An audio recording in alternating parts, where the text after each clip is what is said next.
Dimaki ibu mertua karena tidak sengaja merobek bajunya saat sedang kucuci. Kubalas dengan mengajaknya ke butik mewah milikku hingga ia syok saat tahu bahwa ternyata aku adalah wanita kaya raya. Sebelum lanjut ke ceritanya, seperti biasa, jangan lupa absen dari daerah mana saja bunda-bunda semuanya. Agar tali silaturahmi kita makin erat. Yang sudah subscribe, semoga rezekinya makin lancar.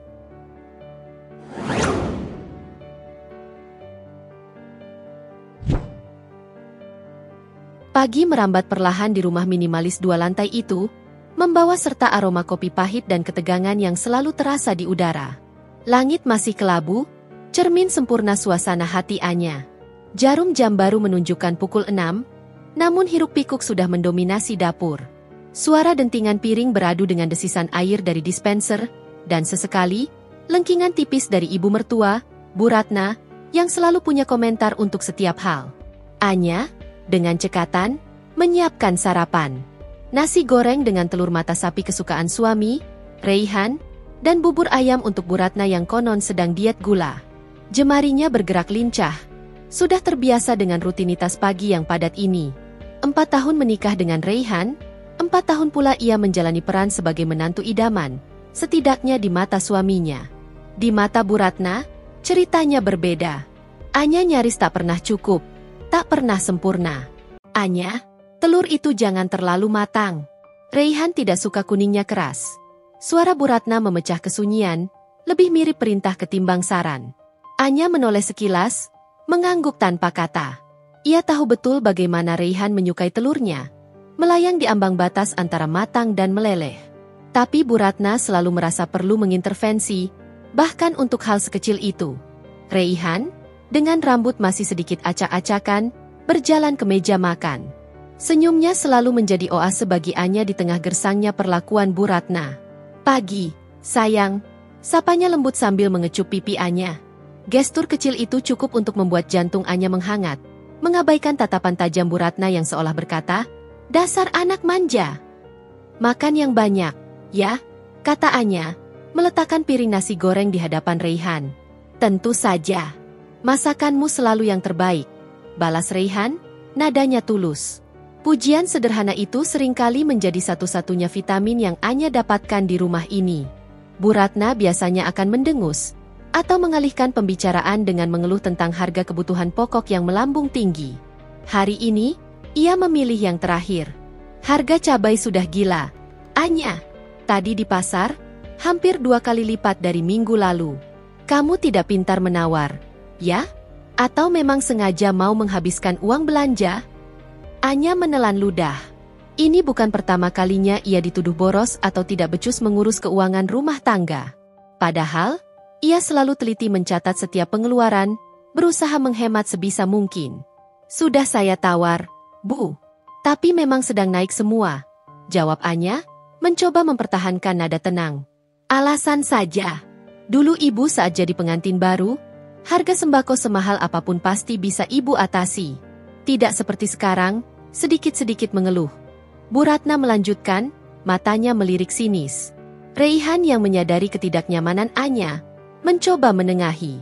"Sudahlah, Bu. Kan sudah disiapkan semua. Lagi pula, Anya sudah kerja keras dari subuh," katanya pelan. "Kerja keras apa? Mencuci baju, menyapu, mengepel, itu memang tugas istri. Ibu dulu juga begitu, tidak pernah mengeluh." Bu Ratna tak mau kalah, dan Raihan hanya bisa menghela napas pasrah. Ia tahu, berdebat dengan ibunya sama saja seperti berbicara dengan tembok. Anya memilih diam. Sarapan terasa hambar di lidahnya. Ia sudah terbiasa dengan serangan verbal pagi hari ini. Sejak awal pernikahan, Bu Ratna selalu memandang rendah dirinya. Bagi Bu Ratna, Anya hanyalah gadis biasa, yatim piatu, yang beruntung bisa menikah dengan putra tunggalnya yang berpendidikan dan punya pekerjaan mapan. Ia tak pernah tahu, atau mungkin tak mau tahu, bahwa di balik kesederhanaan penampilan Anya, ada rahasia besar yang tersimpan rapat. Sebuah rahasia yang Anya jaga demi sebuah harapan. Dicintai apa adanya, tanpa embel-embel kekayaan. Harapan yang semakin hari terasa kian menipis. Setelah sarapan, Raihan berangkat kerja. Suasana rumah sedikit lebih tenang. Anya mulai membereskan meja makan, mencuci piring, dan bersiap untuk rutinitas mencuci pakaian. Disinilah seringkali insiden terjadi.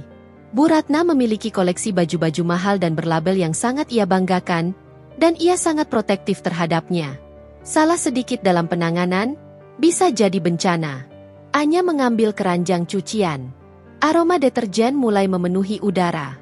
Di tumpukan paling atas, terlipat rapi sebuah baju batik sutra motif kawung, warna biru dongker, yang sangat disukai Bu Ratna.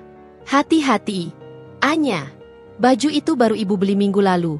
Harganya lumayan. Pesan Bu Ratna yang tiba-tiba muncul di ambang pintu dapur, seolah bisa membaca pikiran Anya. Anya mengangguk. Hati-hati memegang kain sutra yang terasa licin di tangannya. Ia tahu, hari ini tidak akan menjadi hari yang mudah. Konflik kecil yang sudah menjadi makanan sehari-hari itu, hari ini akan mencapai puncaknya, dan membuka gerbang menuju sebuah kejutan besar yang tak pernah terbayangkan oleh siapapun. Anya melangkah perlahan ke area mencuci di belakang rumah, tempat mesin cuci dan bak cuci berada. Udara pagi yang lembab terasa dingin di kulitnya. Ia mulai memilah tumpukan pakaian, memisahkan warna terang dari gelap, kain halus dari yang kasar. Ia selalu melakukan ini dengan hati-hati, sebuah kebiasaan yang diajarkan neneknya sejak kecil. Di antara tumpukan itu, terselip baju batik sutra Bu Ratna, sebuah karya seni dalam kain, motif kawung biru dongker yang elegan. Batik itu terasa licin dan lembut di tangannya, memancarkan aura kemewahan yang seringkali menjadi topik pamer Bu Ratna di depan teman-teman arisannya. Hati-hati, Anya. Baju itu baru ibu beli minggu lalu, harganya lumayan. Suara Bu Ratna tiba-tiba menginterupsi, muncul di ambang pintu dapur seolah memiliki radar khusus untuk hal-hal berharga miliknya. Anya menoleh, mengangguk singkat. Nasihat itu, meskipun disampaikan dengan nada peringatan, sudah sangat sering ia dengar. Ia sudah berencana untuk mencuci batik itu dengan tangan, terpisah dari mesin cuci, untuk menghindari kerusakan. Dengan perhatian penuh, Anya mulai memasukkan pakaian ke dalam mesin cuci satu persatu. Kaos-kaos reihan, beberapa celana kain, dan handuk. Saat tangannya meraih kaos terakhir, jari-jarinya tak sengaja menyentuh sesuatu yang keras dan tajam. Sensasi perih sesaat menjalari ujung jarinya. Anya menarik tangannya, dan di sana, tersangkut di pinggir keranjang cucian rotan, ada sebuah kancing kemeja reihan yang kecil, terbuat dari cangkang kerang, dengan ujungnya yang runcing dan sedikit patah. Rupanya, kancing itu terlepas dari salah satu kemeja reihan dan tersangkut di sela-sela anyaman keranjang. Saat Anya menarik tangannya, kancing tajam itu bergesekan dengan kain sutra batik Bu Ratna yang kebetulan tergeletak persis di sampingnya. Sebuah suara, sret, yang nyaris tak terdengar. Namun bagi Anya, suara itu menggelegar seperti petir di siang bolong. Jantungnya langsung mencelos. Darah seolah berhenti mengalir di nadinya. Ia menahan napas, matanya melebar tak percaya. Perlahan, Anya mengangkat baju batik itu. Dan di sanalah, di bagian lengan, persis di dekat jahitan kerah, terlihat sebuah sobekan kecil, hanya sekitar 1,5 sentimeter. Bukan lubang besar, bukan robekan menganga, melainkan sebuah sayatan tipis, seolah disayat pisau kecil. Motif kawung yang indah itu kini terputus. Benang-benang sutra yang halus mencuat keluar, memperlihatkan lapisan kain di baliknya. Warnanya biru dongker. Namun di area sobekan itu, tampak guratan putih pucat dari serat kain yang putus. Sebuah noda kecil di kesempurnaan. Keringat dingin mulai membanjiri pelipis Anya. Ia tahu, ini bukan sekadar sobekan baju biasa. Ini adalah sebuah deklarasi perang. Bu Ratna, dengan segala harga dirinya yang melambung tinggi terkait kepemilikan barang-barang mewah, pasti tidak akan mentolerir ini. Anya segera berpikir cepat. Bisa dijahit? Tidak. Kain sutra ini sangat tipis dan licin. Jahitan sekecil apapun akan terlihat dan merusak keindahan motifnya. Mengganti dengan yang baru, baju batik semacam ini pasti harganya tidak murah. Apalagi jika itu batik asli tulis. Anya, sudah selesai mencucinya? Jangan melamun terus. Suara Bu Ratna yang mendadak melengking dari ruang tengah, membuat Anya tersentak. Langkah kakinya terdengar mendekat, berdebum di lantai keramik. Setiap langkah seolah membawa ancaman. Anya panik. Ia buru-buru melipat baju batik yang sobek itu dan menyembunyikannya di balik tumpukan celana jeans yang tebal. Namun, sudah terlambat. Bu Ratna sudah berdiri tegak di ambang pintu area cuci, matanya menyapu sekeliling dengan tatapan tajamnya yang khas. Pandangannya mendarat pada keranjang cucian, lalu beralih pada tangan Anya yang terlihat kaku memegang tumpukan pakaian. "Apa yang kamu sembunyikan itu, Anya?" tanya Bu Ratna. Nadanya dingin dan menuntut, seolah sudah tahu ada yang tidak beres. Mata elangnya tak pernah luput dari detail sekecil apapun, apalagi yang berhubungan dengan barang berharga miliknya. Dengan tangan gemetar dan jantung berdebar kencang, Anya perlahan mengeluarkan baju batik itu dari balik tumpukan. Kain sutra itu terurai, memperlihatkan sobekan kecil yang kini terasa begitu besar dan mencolok. "Maaf, Bu, saya tidak sengaja. Tadi kancingnya tersangkut." Ucapannya tercekat di tenggorokan, suaranya nyaris tak terdengar. Pandangan Bu Ratna langsung jatuh pada sobekan di lengan baju batiknya. Seketika itu juga, raut wajahnya berubah drastis. Bibirnya menipis menjadi garis lurus, matanya melotot, memancarkan kemarahan yang membara. Wajahnya yang semula agak keriput, kini menegang, urat-urat halus di pelipisnya terlihat. "Astag, apa ini, Anya?" Suaranya naik 2 oktav, menggelegar memenuhi seluruh ruangan sempit itu, bahkan mungkin terdengar hingga ke rumah tetangga. Kemarahan yang selama ini selalu membara di bawah permukaan, kini meledak dengan dahsyat, lebih hebat dari yang pernah Anya bayangkan. "Kamu ini bagaimana, sih? Sudah ibu bilang hati-hati. Baju mahal begini bisa-bisanya kamu robek. Memang dasar menantu tidak becus. Tidak becus mengurus rumah. Tidak becus mengurus pakaian. Apa-apa selalu salah. Kamu ini niatnya merusak barang-barang ibu, ya? Atau jangan-jangan kamu iri karena ibu punya baju sebagus ini?" Kata-kata itu menghantam Anya seperti gelombang pasang yang ganas. Setiap caci maki terasa seperti tamparan keras di pipi, menusuk jauh ke dalam hati. Rasa perih tak hanya berasal dari hinaan Bu Ratna, tapi juga dari kekecewaan mendalam yang membuncah. Selama ini ia sudah berusaha sekuat tenaga menjadi menantu dan istri yang baik, mengurus rumah, memenuhi semua keinginan Bu Ratna, bahkan mengorbankan sebagian waktu pribadinya. Namun, tak ada sedikit pun pengakuan, apalagi apresiasi. Ia selalu dipandang rendah, selalu dianggap tidak tahu apa-apa, seolah hidupnya hanya bergantung pada kebaikan keluarga Raihan. "Tidak, Bu. Saya bersumpah, saya tidak sengaja. Tadi kancing Raihan lepas dan..." Anya mencoba menjelaskan, bahkan dengan air mata yang sudah mengalir, namun ucapannya terpotong lagi. "Alasan saja. Selalu saja alasan. Dulu waktu ibu muda, baju suami ibu sampai benangnya lepas satu saja ibu tahu. Apalagi sobek seperti ini. Kamu ini memang tidak ada bakat jadi istri yang baik. Hanya bisa menghabiskan uang anak ibu saja.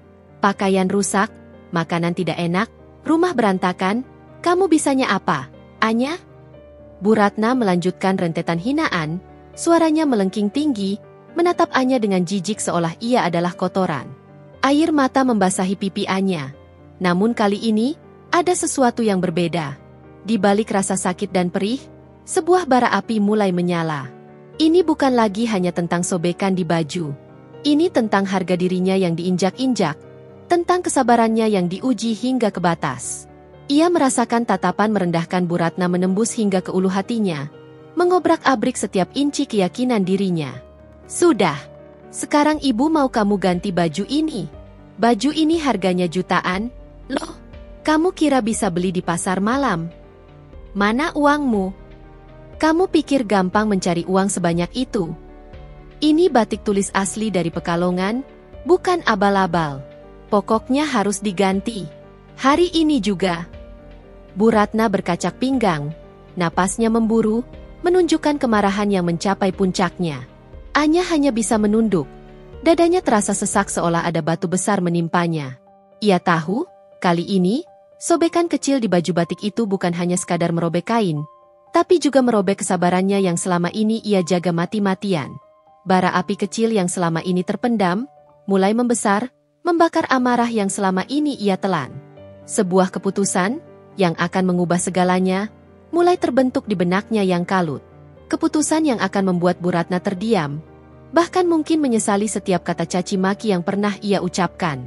Setelah rentetan caci maki itu mereda dan Bu Ratna berlalu dengan dengusan kesal, Langkah kakinya yang berat menghilang di balik pintu dapur, meninggalkan Anya sendirian di area mencuci. Keheningan yang tiba-tiba menyelimuti ruangan terasa lebih memekakan telinga daripada suara amarah Bu Ratna sebelumnya. Namun, di dalam diri Anya, ada badai yang jauh lebih besar dan bergejolak hebat. Kata-kata Bu Ratna terus bergaung di telinganya, seolah diputar ulang berulang kali. Menantu tidak becus, hanya bisa menghabiskan uang anak ibu, tidak ada bakat jadi istri yang baik. Kamu ini siapa? Hanya anak yatim piatu. Anya masih memegang baju batik yang sobek itu, jemarinya mengusap lembut sayatan tipis di kain sutra. Robekan kecil ini bukan hanya merusak kain yang berharga, tapi juga melukai harga dirinya yang sudah berulang kali diinjak-injak selama bertahun-tahun. Ia selalu berpikir bahwa kesabaran, keikhlasan, dan kerja kerasnya akan meluluhkan hati Bu Ratna. Ia percaya, jika ia terus berusaha menjadi menantu dan istri yang baik, suatu hari nanti Bu Ratna akan melihat ketulusannya, menghargai setiap pengorbanan yang ia lakukan demi keluarga ini. Namun, hari ini, keyakinan itu runtuh. Hinaan Bu Ratna kali ini terasa jauh lebih dalam, menembus lapisan pertahanan emosionalnya, menyinggung inti keberadaan Anya sebagai seorang wanita, seorang individu, dan seorang istri. Air mata Anya sudah mengering, digantikan oleh bara amarah yang membakar, bercampur dengan rasa lelah yang mendalam. Lelah karena selalu berusaha membuktikan diri. Lelah karena selalu dipandang sebelah mata. Ia memejamkan mata, membiarkan ingatan-ingatan pahit melintas. Ia ingat kembali bagaimana ia bertemu Raihan 4 tahun lalu. Sebuah pertemuan tak terduga di sebuah seminar bisnis berskala nasional di Jakarta. Raihan, seorang insinyur muda yang cerdas, santun, dan berkarisma, langsung jatuh hati pada kesederhanaan, kecerdasan, dan pembawaan Anya yang tenang namun penuh wawasan. Anya pun merasakan hal yang sama. Ada koneksi instan yang begitu kuat, melampaui perbedaan latar belakang. Saat itu, Anya sengaja tidak mengungkapkan latar belakang keluarganya yang sebenarnya. Ia adalah pewaris tunggal sebuah jaringan butik fashion mewah kelas atas yang didirikan oleh mendiang orang tuanya. Butik bernama The Empress Boutique. Itu kini berkembang pesat dan memiliki puluhan cabang di kota-kota besar di Indonesia, bahkan beberapa di Asia Tenggara. Ia menyembunyikannya karena ia ingin Raihan mencintai dirinya apa adanya, bukan karena warisan atau status sosial yang disandangnya. Dan Raihan, di mata Anya, memang mencintainya dengan tulus. Ia melihat Raihan sebagai pria yang baik, jujur, dan tidak materialistis. Tetapi keluarga Raihan, terutama Bu Ratna, memiliki standar yang sangat tinggi. Mereka berasal dari keluarga terpandang di Batang, dengan silsilah panjang para pegawai negeri senior dan pengusaha lokal yang cukup disegani. Bu Ratna selalu membanggakan status sosial dan koneksi luas keluarga mereka. Ia selalu menginginkan menantu yang berasal dari keluarga setara, dengan latar belakang pendidikan tinggi dari universitas favorit dan jaringan sosial yang luas, yang bisa mengangkat derajat keluarga mereka lebih tinggi lagi. Anya, seorang yatim piatu yang lulus dari universitas swasta biasa di Jakarta, dan terlihat sangat sederhana dalam kesehariannya, jelas tidak masuk dalam kriteria itu. Apa yang kamu miliki, Anya? Kamu hanya anak yatim piatu, tidak punya siapa-siapa. Kamu pikir pantas bersanding dengan Raihan putra ibu? Raihan itu calon direktur di perusahaannya. Dia pantas mendapatkan yang lebih baik dari kamu. Bu Ratna pernah berbisik pedas saat Anya pertama kali dikenalkan sebagai calon istri Raihan. Kata-kata itu, meski sudah lama, masih terngiang jelas, melukai hatinya. Sejak menikah dan pindah ke Batang, Anya memang sengaja menyembunyikan identitas aslinya. Ia membiarkan Bu Ratna dan bahkan Raihan sendiri berpikir bahwa ia adalah ibu rumah tangga biasa yang hanya bergantung pada gaji Raihan yang memang lumayan. Ia mengelola bisnis butiknya dari jarak jauh, melalui manajer-manajer terpercaya yang sangat loyal kepadanya dan rapat daring yang ia lakukan diam-diam, seringkali di tengah malam saat semua orang sudah terlelap. Butik itu adalah warisan sekaligus passionnya. Sebuah imperium yang ia bangun dengan darah dan air mata bersama mendiang orang tuanya. Itu adalah sebuah ujian, sebuah eksperimen sosial yang ia lakukan untuk melihat apakah cinta tanpa embel-embel materi bisa bertahan dan dihormati. Namun, hasilnya jauh dari yang diharapkan. Perlakuan Bu Ratna semakin hari semakin merendahkan. Hampir setiap hari, ada saja celaan yang keluar dari bibirnya. Mulai dari caraannya memasak yang dibilang kurang rasa, cara membersihkan rumah yang dianggap tidak bersih total, hingga cara ia berpakaian yang selalu disebut terlalu sederhana dan tidak pantas untuk istri Raihan. Seolah-olah, kesederhanaan Anya adalah sebuah kelemahan. Sebuah aib yang harus terus-menerus disorot dan dijadikan bahan ejekan. Ganti. Pokoknya kamu harus ganti baju ibu. Hari ini juga. Suara Bu Ratna kembali terngiang, membakar bara di dada Anya. Baiklah, Bu. Saya akan ganti. Tekad itu mengeras. Dan saya akan ganti dengan cara yang tidak akan pernah ibu lupakan. Sebuah ide gila, namun terasa begitu tepat dan memuaskan, mulai terbentuk di benak Anya. Ia akan memenuhi permintaan Bu Ratna. Ia akan mengganti baju batik itu. Tapi tidak dengan cara biasa. Ia akan mengajaknya ke butik. Bukan sembarang butik, melainkan salah satu butik termewah dan paling eksklusif di kota ini, yang seringkali menjadi buah bibir para sosialita kelas atas. Butik yang secara tak terduga, adalah miliknya sendiri. Butik yang selama ini ia kelola dengan penuh rahasia dan kerahasiaan ketat. Senyum tipis, penuh tekad yang dingin namun tegas, terukir di bibir Anya. Ini bukan tentang balas dendam semata, pikirnya. Ini tentang menunjukkan sebuah kebenaran yang selama ini sengaja ia tutupi. Kebenaran bahwa menilai seseorang dari sampulnya, dari apa yang terlihat di permukaan, adalah sebuah kesalahan fatal dan merugikan. Kebenaran bahwa kekuatan dan nilai seseorang tidak selalu terpancar dari kemewahan yang ia pamerkan di luar, melainkan dari keteguhan hati, kecerdasan, dan kerja keras yang diam-diam ia bangun dari nol. Pertunjukan akan segera dimulai. Dan Bu Ratna akan menjadi penonton utamanya, sebuah tontonan yang akan mengubah pandangannya selamanya. Anya meraih ponselnya yang tergeletak di meja cuci. Jemarinya dengan cepat mengetik pesan singkat kepada Laras, manajer butik yang paling ia percaya dan sudah seperti adiknya sendiri.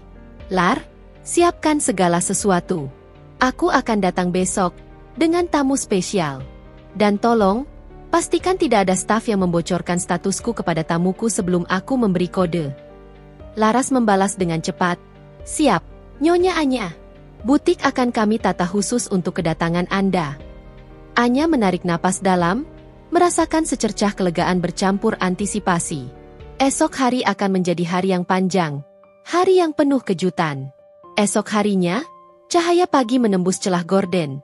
Namun suasana di rumah terasa sedikit berbeda. Bu Ratna, meskipun masih menyimpan aura kekesalan akibat insiden baju batik, ada secercah antusiasme yang samar terlihat di matanya. Permintaan untuk pergi ke butik mewah, sebuah janji untuk mendapatkan ganti rugi yang setimpal, seolah mengalihkan fokusnya dari amarah yang membara. Sejak subuh, ia sudah sibuk di kamarnya, mencoba berbagai pakaian di depan cermin, sesekali berseru meminta pendapat Anya tanpa benar-benar peduli dengan jawabannya. Anya, menurutmu ibu pakai gaun batik yang ini atau kebaya brokat saja? Butik itu pasti sangat mewah. Ibu harus terlihat paling berkelas. Tanya Bu Ratna, suaranya sedikit melengking, memegang dua helai pakaian di depan cermin. Gaun batik yang ia maksud adalah salah satu koleksi terbarunya yang ia pamerkan tempo hari. Dibeli dari desainer kenamaan saat acara pameran di Jakarta. Sementara kebaya brokat itu adalah pakaian yang ia kenakan saat menghadiri pesta pernikahan kerabat jauh yang dihadiri oleh banyak pejabat. Menurut saya, gaun batik lebih cocok, Bu. Terlihat elegan dan santai, tapi tetap berkelas. Jawab Anya diplomatis, berusaha memilih kata-kata yang tidak akan memicu perdebatan. Ia tahu betul Bu Ratna hanya ingin didengar dan diiyakan, bukan diberi saran jujur. Ia sudah hafal kebiasaan Bu Ratna yang selalu ingin tampil paling menonjol di keramaian. Benarkah? Tapi ini butik mahal. Anya, ibu harus terlihat paling berkelas. Kebaya brokat ini lebih menonjolkan aura ningrat. Ibu kan berasal dari keluarga terpandang. Bu Ratna bergumam, akhirnya memutuskan untuk memakai kebaya brokat berwarna marun gelap dengan detail payet berkilauan di bagian dada dan lengan. Ia memadukannya dengan perhiasan emas yang cukup mencolok, mulai dari kalung rantai besar, gelang tebal, hingga cincin dengan mata batu besar di setiap jari, seolah ingin menunjukkan status sosialnya sejak awal, bahkan sebelum ia menginjakan kaki di butik tersebut. Anya sendiri memilih pakaian yang sangat sederhana, kontras sekali dengan dandanan Bu Ratna. Ia mengenakan kemeja katun putih polos yang bersih dan celana bahan berwarna krem yang nyaman. Rambutnya diikat ponytail rapi, memperlihatkan leher jenjangnya. Wajahnya tanpa riasan berlebihan. Hanya sentuhan tipis lipstik berwarna natural untuk memberikan sedikit rona. Penampilannya terkesan effortless namun tetap elegan, Sebuah gaya yang ia terapkan dalam kehidupan sehari-hari demi menyembunyikan identitas aslinya. Senyum samar, penuh arti, tersungging di bibir Anya. Mari kita lihat seberapa jauh penampilan ini bisa menipu mereka yang hanya melihat dari permukaan. Sudah siap, Anya? Jangan sampai terlambat. Ibu tidak suka menunggu. Bu Ratna berseru dari ruang tamu, suaranya terdengar tidak sabar, dengan intonasi yang biasa ia gunakan saat memberi perintah. Sudah, Bu, sahut Anya, segera menghampiri. Ia mengambil kunci mobil dan tas kecilnya. Mereka pun berangkat menggunakan mobil Raihan, sebuah sedan mid-size berwarna abu-abu yang biasa Anya pakai untuk berbelanja kebutuhan rumah tangga.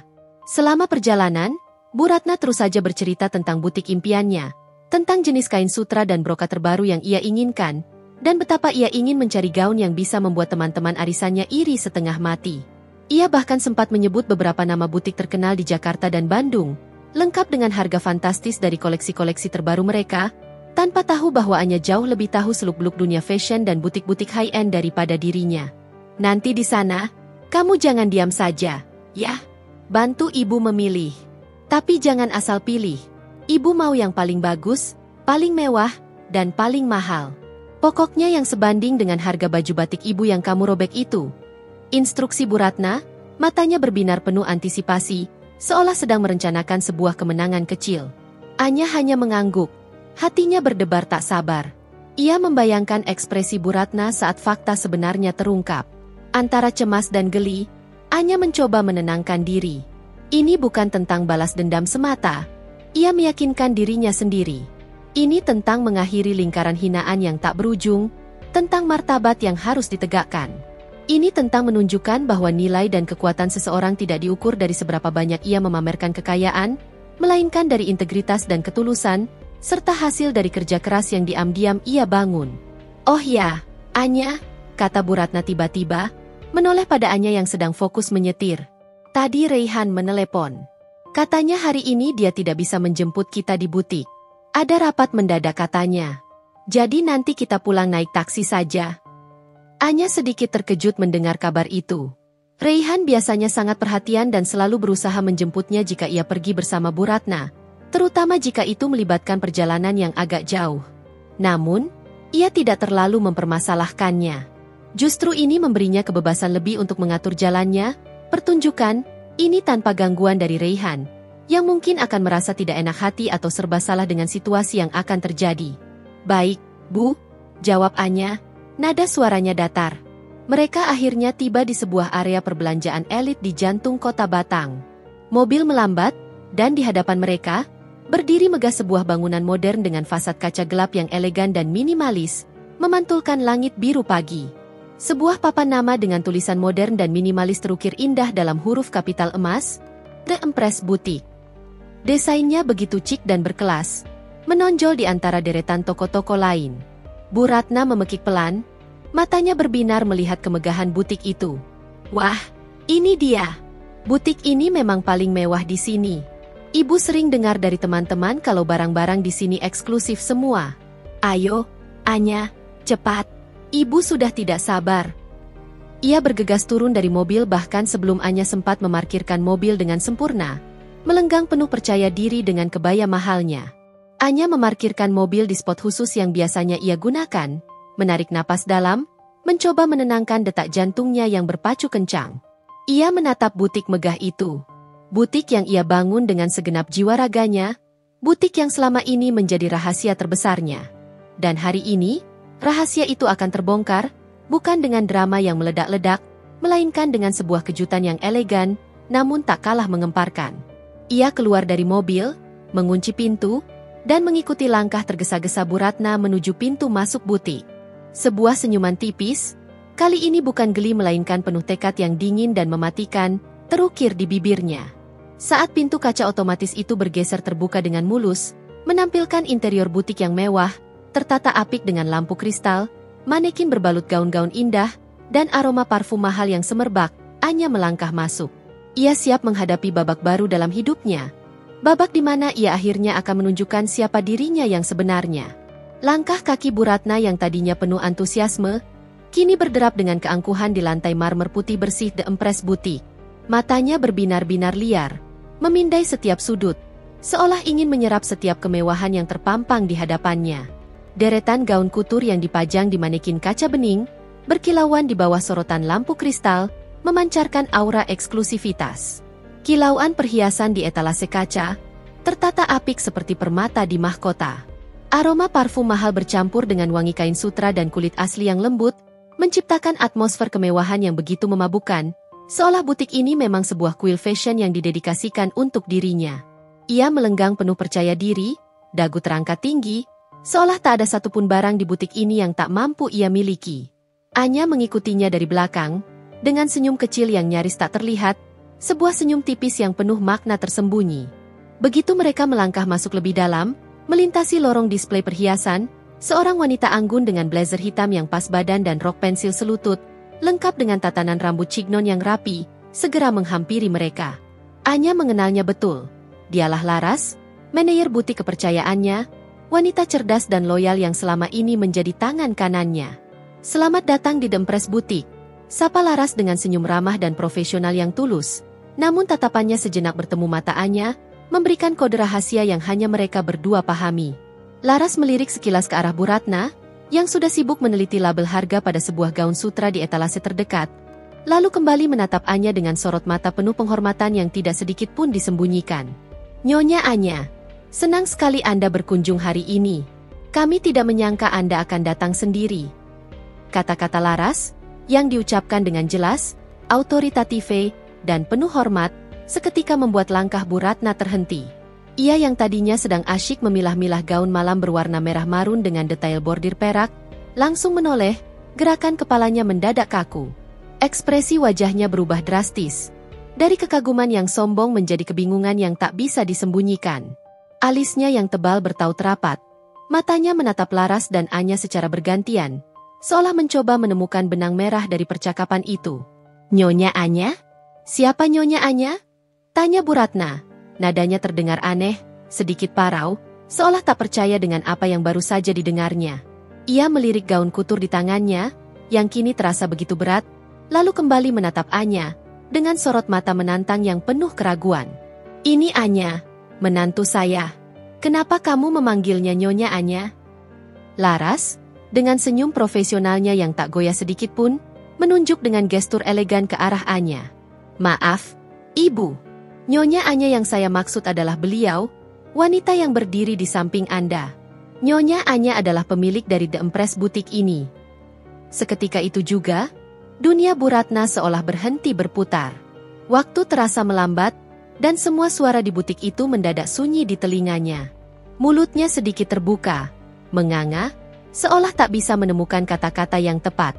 Mata sipitnya membelalak lebar, memancarkan keterkejutan yang luar biasa, seolah melihat hantu di siang bolong.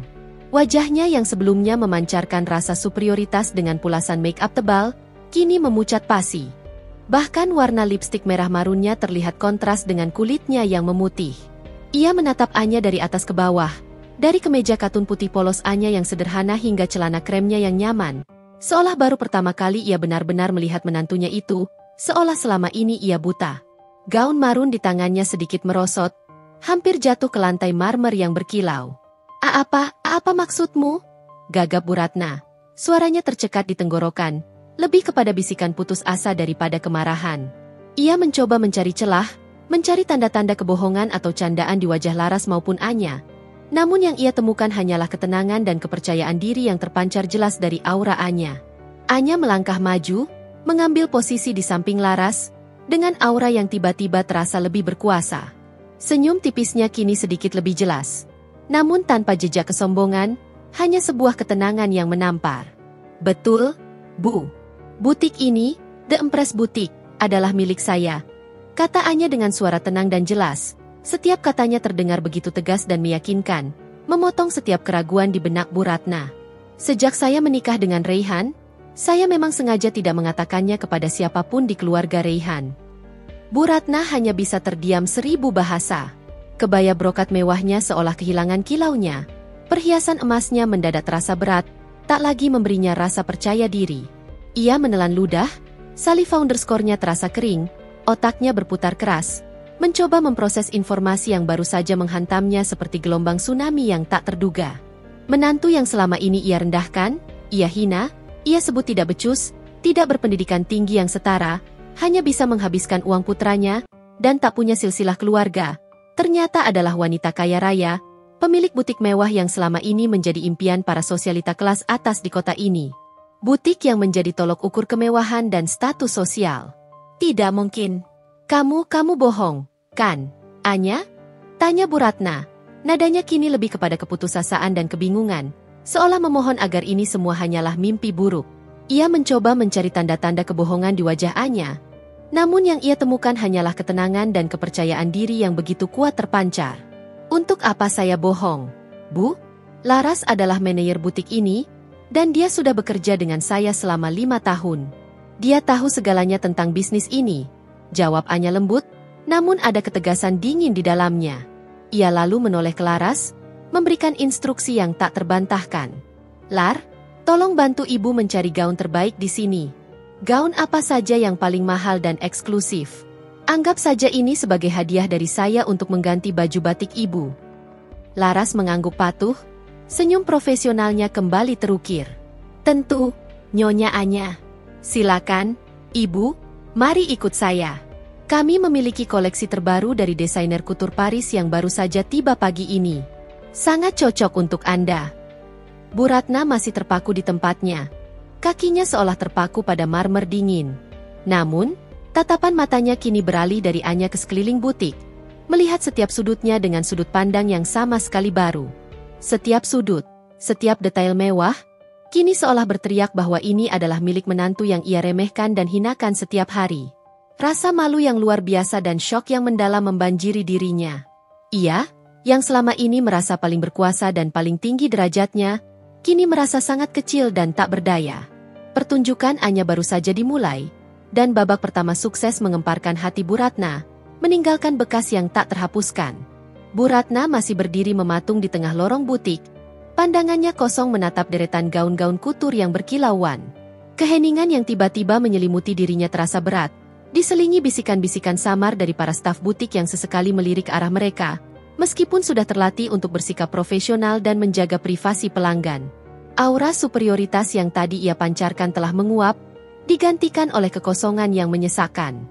Laras, manajer butik yang profesional, dengan sabar menunggu respons Bu Ratna, sorot matanya menunjukkan pemahaman penuh terhadap situasi ini. Ibu baik-baik saja? Tanya Anya pelan. Suaranya lembut namun penuh ketegasan yang tak terucap, sambil menyentuh lengan Bu Ratna dengan hati-hati. Sentuhan itu, meskipun ringan, seperti percikan listrik yang menyadarkan Bu Ratna dari trance keterkejutannya. Ia tersentak, lalu perlahan menoleh ke Anya. Ada kilatan aneh di matanya, campuran antara rasa malu yang luar biasa, keterkejutan yang masih membekas, dan sedikit rasa takut. Ini adalah kali pertama Anya melihat Bu Ratna kehilangan ketenangannya seutuhnya. Tak lagi menampilkan wajah sombong dan merendahkan yang selama ini menjadi topengnya. Anya melihat kerentanan di sana, sebuah retakan di permukaan Bu Ratna yang keras, sesuatu yang belum pernah ia saksikan sebelumnya. Wajahnya yang tegang dan memucat kini terlihat lebih tua dari usianya. Anya, kamu ini sungguh butikmu. Suara Bu Ratna bergetar hebat, nyaris tak terdengar. Nada suaranya bukan lagi memerintah, melainkan penuh keraguan, bahkan terkesan memohon kepastian, seolah ia berharap semua ini hanyalah mimpi buruk yang akan segera berakhir. Anya mengangguk tenang, sorot matanya tajam namun tanpa amarah. Betul, Bu. Saya yang mendirikannya bersama mendiang orang tua saya, dan saya yang melanjutkan serta mengembangkannya hingga sebesar ini. Jelas Anya, sengaja menambahkan detail itu. Ia ingin Bu Ratna mengerti bahwa ini bukan hanya sekadar warisan yang ia terima cuma-cuma, melainkan hasil dari kerja keras, dedikasi, dan kecerdasannya yang selama ini tersembunyi. Butik ini adalah bukti nyata dari kemampuannya. Bu Ratna mengalihkan pandangannya ke sekeliling butik lagi. Kali ini, ia melihatnya dengan mata yang sama sekali berbeda.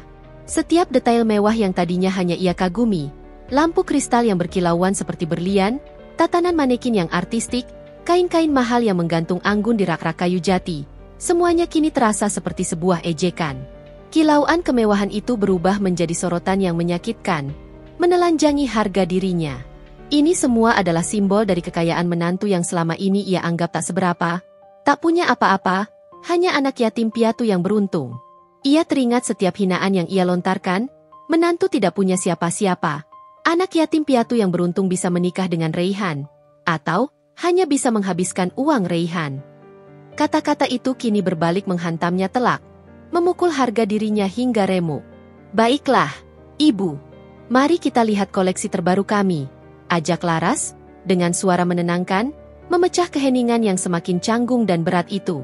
Ia mengarahkan Bu Ratna ke bagian display khusus di sudut butik, tempat gaun-gaun paling eksklusif dan mahal dipajang dengan pencahayaan dramatis, seolah setiap gaun adalah karya seni yang pantas disembah. Bu Ratna melangkah mengikuti Laras. Namun langkahnya tak lagi angkuh. Ia tampak ragu-ragu, bahunya merosot. Seolah setiap barang di butik itu kini terlalu besar dan terlalu berharga untuk ia sentuh. Laras mulai menjelaskan detail setiap gaun. Asal kainnya dari sutra Italia atau renda Prancis, desainer ternama yang membuatnya, dan proses pembuatannya yang rumit, yang bisa memakan waktu berbulan-bulan. Ia menunjukkan sebuah gaun malam berbahan sutra Chantilly Prancis berwarna emerald green dengan taburan ribuan kristal Swarovski yang dijahit tangan satu persatu, membentuk pola rumit yang berkilauan. Ini adalah salah satu koleksi masterpiece kami, Ibu. Hanya ada satu di seluruh Indonesia, dan kami baru saja mendapatkannya pagi ini. Desainer kami langsung yang membuatnya, dibutuhkan lebih dari 100 jam kerja tangan untuk menyelesaikan setiap detailnya. Jelas Laras, nadanya penuh kebanggaan yang tulus. Bu Ratna hanya terdiam, mengamati gaun itu dengan tatapan kosong, seolah ia sedang melihat sesuatu yang tak bisa ia pahami. Ia terbiasa melihat dan membeli barang mahal, bahkan sering membual tentangnya. Tapi mengetahui bahwa barang semahal dan seeksklusif ini adalah milik menantunya, membuat gaun itu terasa asing dan menjijikkan di matanya. Ia tak bisa lagi menikmati kemewahan itu secara murni, karena bayangan Anya, si menantu yang diremehkan, selalu melayang di benaknya, merusak setiap aura kemewahan yang ada. Rasa cemburu dan iri bercampur dengan malu yang memuncak. Anya menghampiri mereka, membiarkan Laras selesai menjelaskan. Bagaimana, Bu? Ada yang Ibu suka? Jangan ragu memilih yang paling bagus, tanyanya lembut, sebuah senyum kecil masih tersungging di bibirnya. Senyum itu, bagi Bu Ratna, terasa seperti senyum kemenangan. Bu Ratna mendongak, menatap Anya dengan pandangan yang sulit diartikan. Ada gurat penyesalan yang samar, atau mungkin hanya imajinasi Anya yang mulai memudar. Harga baju ini berapa? Tanyanya, suaranya nyaris berbisik, seperti orang yang baru pulih dari sakit. Laras menyebutkan angka yang fantastis, harga sebuah gaun yang bisa digunakan untuk membeli sebuah mobil kecil baru keluaran terbaru. Bu Ratna tersentak. Ia tahu ini butik mewah, tapi ia tidak menyangka harganya akan setinggi itu. Ia terdiam, membayangkan uang sejumlah itu keluar dari kantongnya, atau bahkan dari kantong putranya. Jangan khawatir soal harga, Bu, kata Anya tiba-tiba. Suaranya renyah namun penuh kuasa, senyumnya melebar sedikit, menampakkan lesung pipinya. Pilih saja yang Ibu suka. Anggap saja ini sebagai hadiah dari saya, untuk mengganti baju batik Ibu yang sobek itu. Dan juga, sebagai permintaan maaf saya karena sudah menyembunyikan ini dari Ibu dan Raihan. Kata-kata Anya, yang seharusnya menenangkan dan terdengar seperti kemurahan hati, justru seperti bisikan mematikan bagi Bu Ratna. Sebagai hadiah, permintaan maaf. Bu Ratna mengulangi dalam hati, mencerna setiap makna di balik ucapan Anya. Ia menyadari bahwa Anya tidak hanya mengganti baju yang sobek, tapi juga memberikan sebuah tamparan elegan yang telak. Ini bukan lagi sekadar hadiah, melainkan sebuah pengungkapan kekuasaan dan status yang selama ini Anya sembunyikan dengan sabar. Sebuah pengungkapan yang membuat Bu Ratna merasa begitu kecil, tidak berarti, dan hina. Wajahnya semakin memerah, bukan karena malu biasa, tapi karena perpaduan rasa terkejut, malu, dan sebuah kesadaran yang pahit, bahwa ia telah meremehkan seseorang yang jauh di atasnya dalam segala aspek. Seseorang yang memiliki kekayaan dan kekuatan yang ia sendiri hanya bisa impikan. Bu Ratna akhirnya memilih sebuah gaun malam sederhana namun elegan berwarna krem, yang harganya sebenarnya tidak semahal gaun emerald green yang ditawarkan Laras. Ia memilihnya dengan terburu-buru, seolah ingin segera keluar dari tempat yang membuatnya merasa sangat tidak nyaman itu. Ia bahkan tak banyak bicara saat Anya menyelesaikan proses pembayaran di konter khusus, tempat Anya duduk layaknya seorang ratu yang memerintah. menandatangani beberapa dokumen dan berbincang akrab dengan Laras dan staf lainnya. Bu Ratna hanya diam, matanya terpaku pada Anya, menyaksikan betapa fasih dan berwibawa Anya berinteraksi dengan staf, bahkan dengan para desainer yang kebetulan sedang berkunjung, yang menyapa Anya dengan penuh hormat. Pertunjukan Anya telah berhasil mencapai tujuannya, meninggalkan Bu Ratna dalam kebisuan yang penuh penyesalan dan penyesalan mendalam. Perjalanan pulang dari butik terasa jauh lebih panjang dan canggung daripada perjalanan pergi pagi tadi. Bu Ratna, yang biasanya cerewet dan mendominasi setiap percakapan, kini duduk diam di kursi penumpang depan. Tatapan matanya lurus menatap jalan raya yang sibuk, namun pikirannya jelas melayang jauh, bergumul dengan kenyataan yang baru saja menghantamnya. Kebaya brokat marun mewahnya kini terasa seperti beban berat yang menjerat tubuhnya. Perhiasan emasnya seolah merantai lehernya, tak lagi memberinya rasa bangga melainkan justru rasa malu. Ia memegang erat tas belanjaan yang berisi gaun barunya. Namun aura kegembiraan yang tadi pagi terpancar, kini sepenuhnya lenyap, digantikan oleh kebekuan yang nyata. Setiap beberapa menit, ia akan melirik cepat ke arah Anya yang sedang mengemudi, dengan pandangan yang sulit diartikan. Campuran antara rasa tak percaya yang masih membekas, malu yang luar biasa, dan mungkin secercah rasa takut atau penyesalan yang samar. Anya sendiri mengemudi dengan tenang dan fokus. Jemarinya memegang kemudi dengan santai. Di balik ketenangannya, ia merasakan campuran kepuasan dan kelelahan yang luar biasa. Pertunjukan tadi memang menguras energi dan emosinya, namun hasilnya setimpal. Ia bisa merasakan perubahan drastis dalam diri Bu Ratna. Dari tatapan merendahkan yang angkuh dan penuh penghinaan, kini berganti menjadi tatapan kosong yang dipenuhi kebingungan, seolah jiwanya baru saja dicabut paksa. Keheningan di dalam mobil ini adalah bukti paling nyata bahwa Bu Ratna tengah bergulat hebat dengan realitas baru yang ia hadapi. Tidak ada lagi sindiran tentang harga cabai, tidak ada lagi keluhan tentang menantu yang tidak becus. Anya. Bu Ratna akhirnya memecah keheningan. Suaranya pelan dan ragu-ragu, tidak ada lagi intonasi perintah yang biasanya ia gunakan. Nada suaranya terdengar menciut, nyaris seperti bisikan seorang anak kecil yang ketahuan berbuat salah. Anya menoleh sekilas, tatapannya tenang dan menunggu. Iya, Bu. Bu Ratna menghela napas panjang yang berat, seolah sedang mengumpulkan seluruh keberanian dan sisa-sisa harga dirinya yang terkikis. Mengapa kamu tidak pernah memberitahu kami tentang butik itu? Mengapa kamu menyembunyikannya dari Raihan dari ibu? Pertanyaan itu terdengar lebih seperti pernyataan kepahitan dan kekecewaan pada dirinya sendiri, bukan rasa ingin tahu yang murni. Ada nada terluka di sana, seolah merasa dibohongi. Anya memutar setir dengan mulus, menghindari sebuah motor yang tiba-tiba memotong jalur di depannya, lalu menjawab dengan tenang. Saya ingin tahu, apakah Raihan dan ibu akan mencintai saya apa adanya, Bu? Bukan karena apa yang saya miliki, jawab Anya. Nada suaranya lembut namun ada ketegasan tersirat yang tak bisa dibantah, sebuah kejujuran yang menampar. Saya ingin tahu apakah saya bisa menjadi bagian dari keluarga ini tanpa embel-embel kekayaan, tanpa status yang saya sandang di luar sana. Tapi, sepertinya itu tidak berhasil.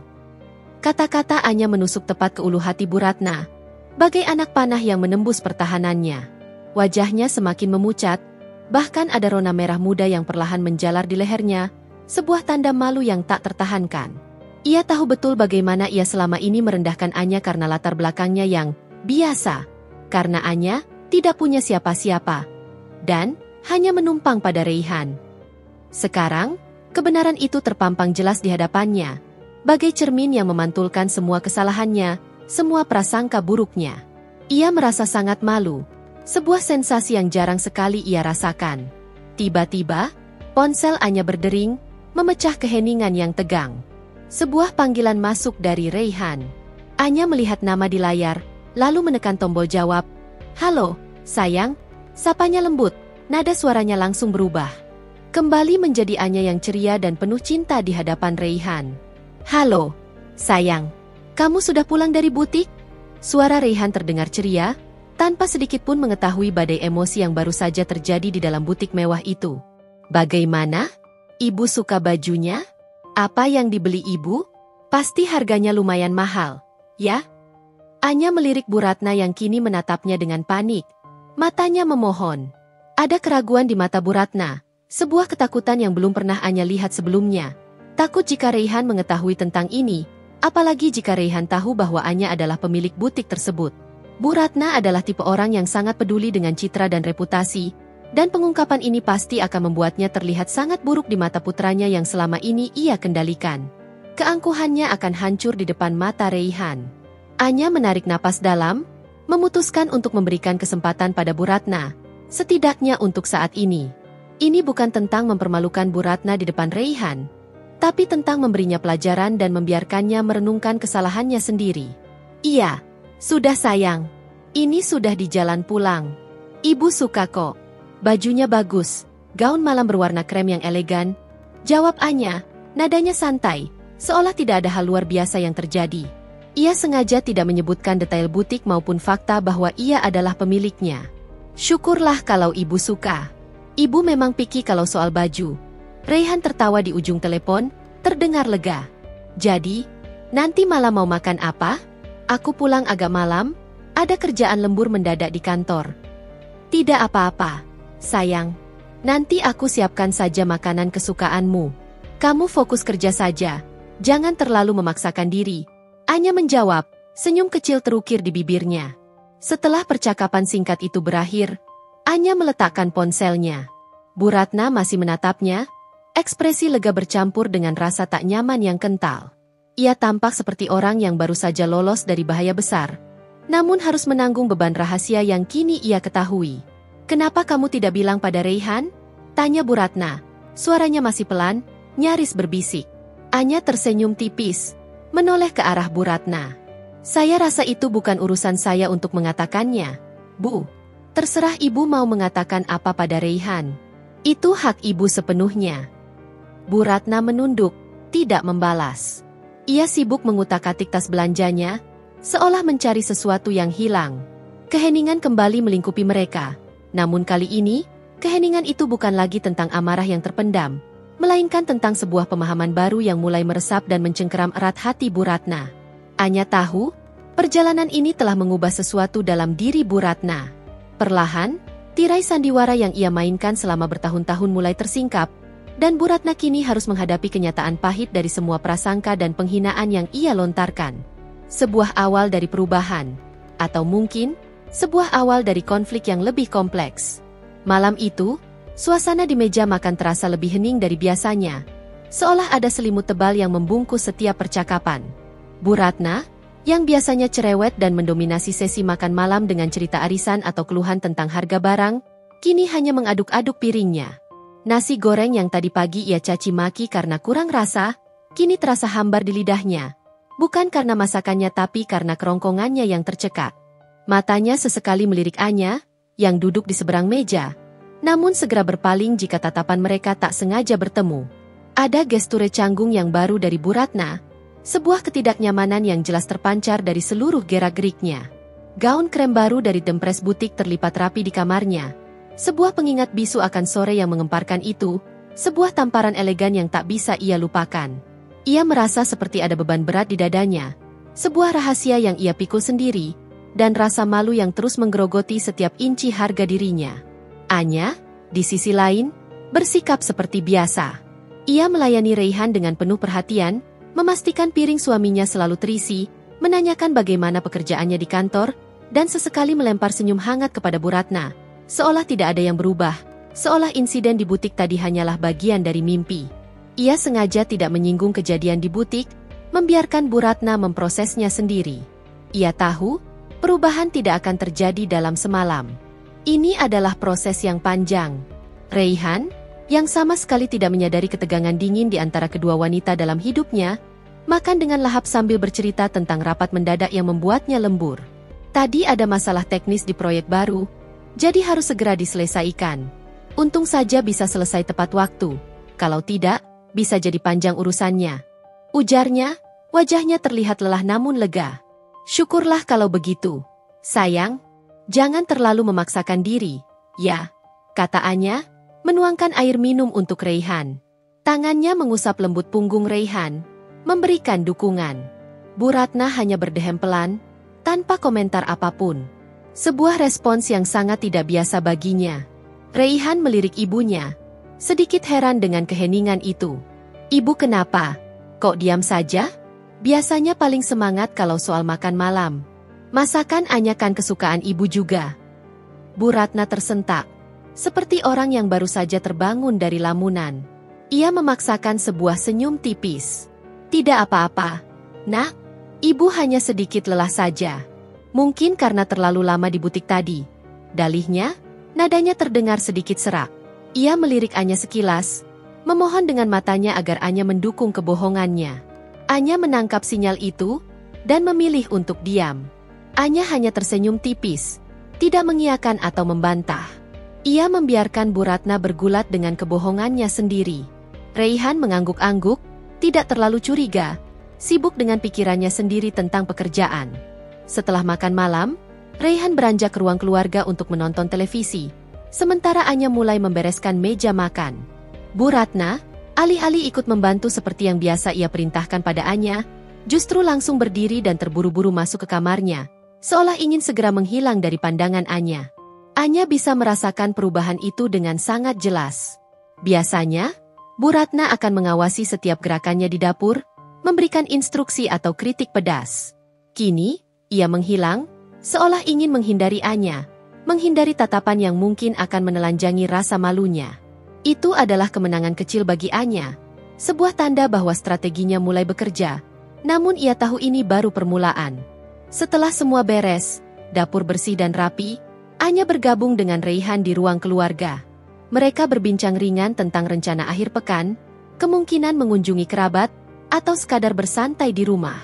Raihan, dengan kebaikan hati dan sifat polosnya, tidak pernah menyadari betapa ibunya memperlakukan Anya di belakangnya. Atau mungkin, ia memilih untuk tidak melihatnya, enggan menghadapi konflik antara dua wanita yang ia cintai. Anya sendiri tidak pernah mengeluh kepada Raihan, karena ia ingin Raihan mencintai ibunya apa adanya, dan ia tidak ingin menjadi penyebab keretakan hubungan ibu dan anak.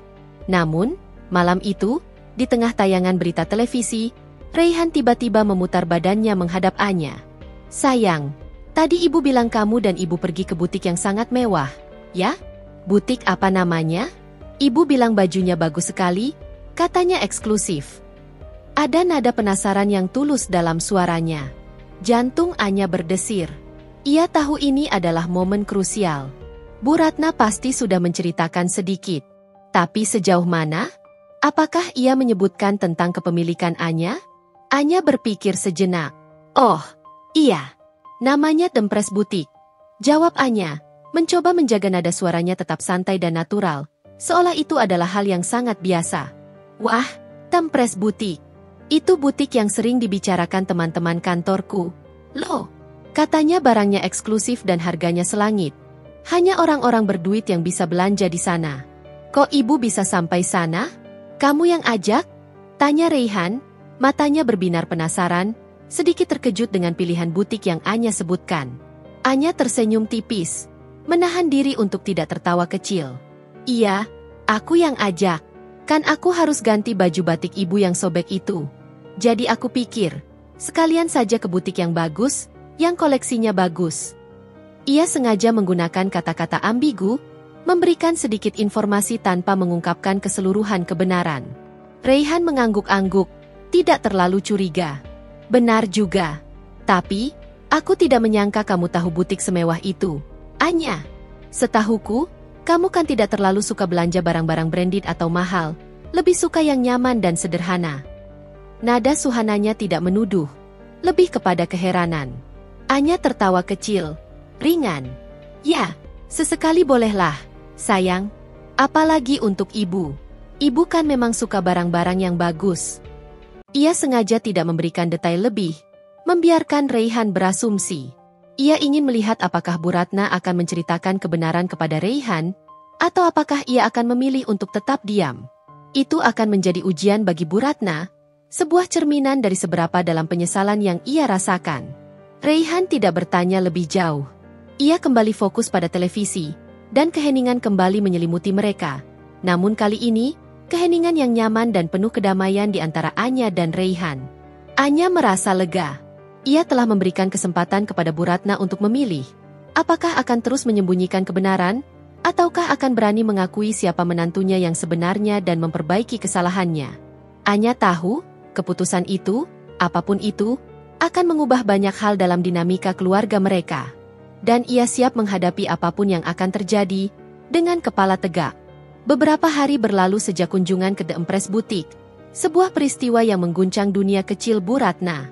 Suasana di rumah terasa sedikit lebih tenang. Namun bukan berarti ketegangan menghilang sepenuhnya. Bu Ratna kini lebih sering mengurung diri di kamarnya, atau sesekali pergi keluar dengan alasan yang tidak jelas, tanpa banyak bicara. Frekuensi kritikan pedasnya kepada Anya menurun drastis, atau setidaknya tidak lagi secara langsung. Namun, sorot matanya yang kadang melirik Anya masih menyimpan kerumitan. Ada rasa hormat yang baru tumbuh, namun bercampur aduk dengan kecanggungan, rasa malu yang membakar, dan mungkin sedikit rasa cemas akan apa yang akan terjadi selanjutnya. Anya sendiri kembali ke rutinitasnya sebagai ibu rumah tangga yang tampak biasa saja. Ia mengurus rumah, menyiapkan makanan, dan sesekali melakukan panggilan video rahasia di malam hari untuk mengelola bisnis butiknya yang terus berkembang. Ia membiarkan waktu yang berbicara, menunggu reaksi Bu Ratna yang sebenarnya, menunggu bola salju informasi yang ia lempar akan semakin membesar. Ia tahu, perubahan besar membutuhkan waktu, dan pengungkapan identitasnya di butik adalah langkah awal yang strategis. Suatu sore yang cerah di Batang, saat Anya sedang berbelanja kebutuhan dapur di supermarket besar dekat rumah, ia berpapasan dengan Bu Dina. Bu Dina adalah salah satu teman arisan Bu Ratna yang paling terkenal, bukan karena kekayaannya, melainkan karena sifatnya yang super cerewet dan selalu menjadi penyebar berita tercepat di komunitas perumahan elit mereka. Bu Dina selalu bersikap ramah di depan Anya, namun Anya tahu persis bagaimana Bu Dina dan Bu Ratna sering bergosip tentangnya di belakang, membahas segala kekurangan Anya menurut kacamata mereka. Anya, kebetulan sekali kita bertemu di sini. Sapa Bu Dina dengan senyum lebar yang terlihat sedikit dibuat-buat, penuh minat tersembunyi. Matanya mengamati isi troli belanja Anya, seolah sedang melakukan inspeksi mendadak. Lagi belanja, ya? Wah, rajin sekali menantu Bu Ratna ini, tidak seperti menantu lain yang sukanya cuma pamer ke mall. Anya membalas senyumnya dengan sopan. Iya, Bu Dina. Bu Ratna sedang tidak enak badan, jadi saya belanja sendiri hari ini. Oh ya, ngomong-ngomong, Ibu dengar dari Bu Ratna, kalian baru saja dari The Empress Boutique ya? Wah, hebat sekali. Butik itu kan butik kelas atas, hanya orang-orang sosialita Jakarta dan pejabat yang sering ke sana. Kata Bu Dina, matanya berbinar penasaran, sedikit mengorek informasi dengan nada yang lebih menyelidik. Ia sengaja mengedepankan kata, kalian, untuk menyiratkan bahwa Anya hanya menemani. Anya tersenyum tipis, sebuah senyum yang sulit diartikan. Iya, Bu. Kemarin Bu Ratna ada keperluan mendadak, jadi saya temani beliau ke sana. Anya sengaja tidak memberikan detail lebih, membiarkan Bu Dina berasumsi sesuai dengan informasi yang ia dapatkan dari Bu Ratna. Ini adalah bagian dari rencananya. Oh ya? Keperluan apa? Tuh, apa Bu Ratna beli baju baru di sana? Pasti mahal sekali, ya? Ibu dengar satu gaun saja bisa puluhan juta, bahkan sampai ratusan juta. Benar tidak, Anya? Bu Dina tak mau kehilangan kesempatan untuk mencari tahu lebih dalam. Nadanya penuh desakan. Ia ingin mengonfirmasi gosip yang ia dengar, sekaligus mungkin mendapatkan bahan obrolan baru untuk arisan. Anya tahu ini adalah kesempatan emas. Kesempatan untuk membiarkan kebenaran menyebar, bukan dari mulutnya secara langsung, tapi dari kecerobohan Bu Ratna yang setengah hati menceritakan kejadian di butik, atau dari bisikan-bisikan halus yang mengalir dari sumber lain. Kebetulan kemarin ada diskon khusus, Bu, jawab Anya santai, memilih untuk tidak terlalu berterus terang, ingin melihat sejauh mana reaksi Bu Dina. Jadi Bu Ratna bisa mendapatkan gaun yang beliau suka. Bu Dina mengangguk-angguk, namun ekspresi wajahnya menunjukkan keraguan yang jelas. Kerutan muncul di dahinya. Diskon? Di The Empress Boutique?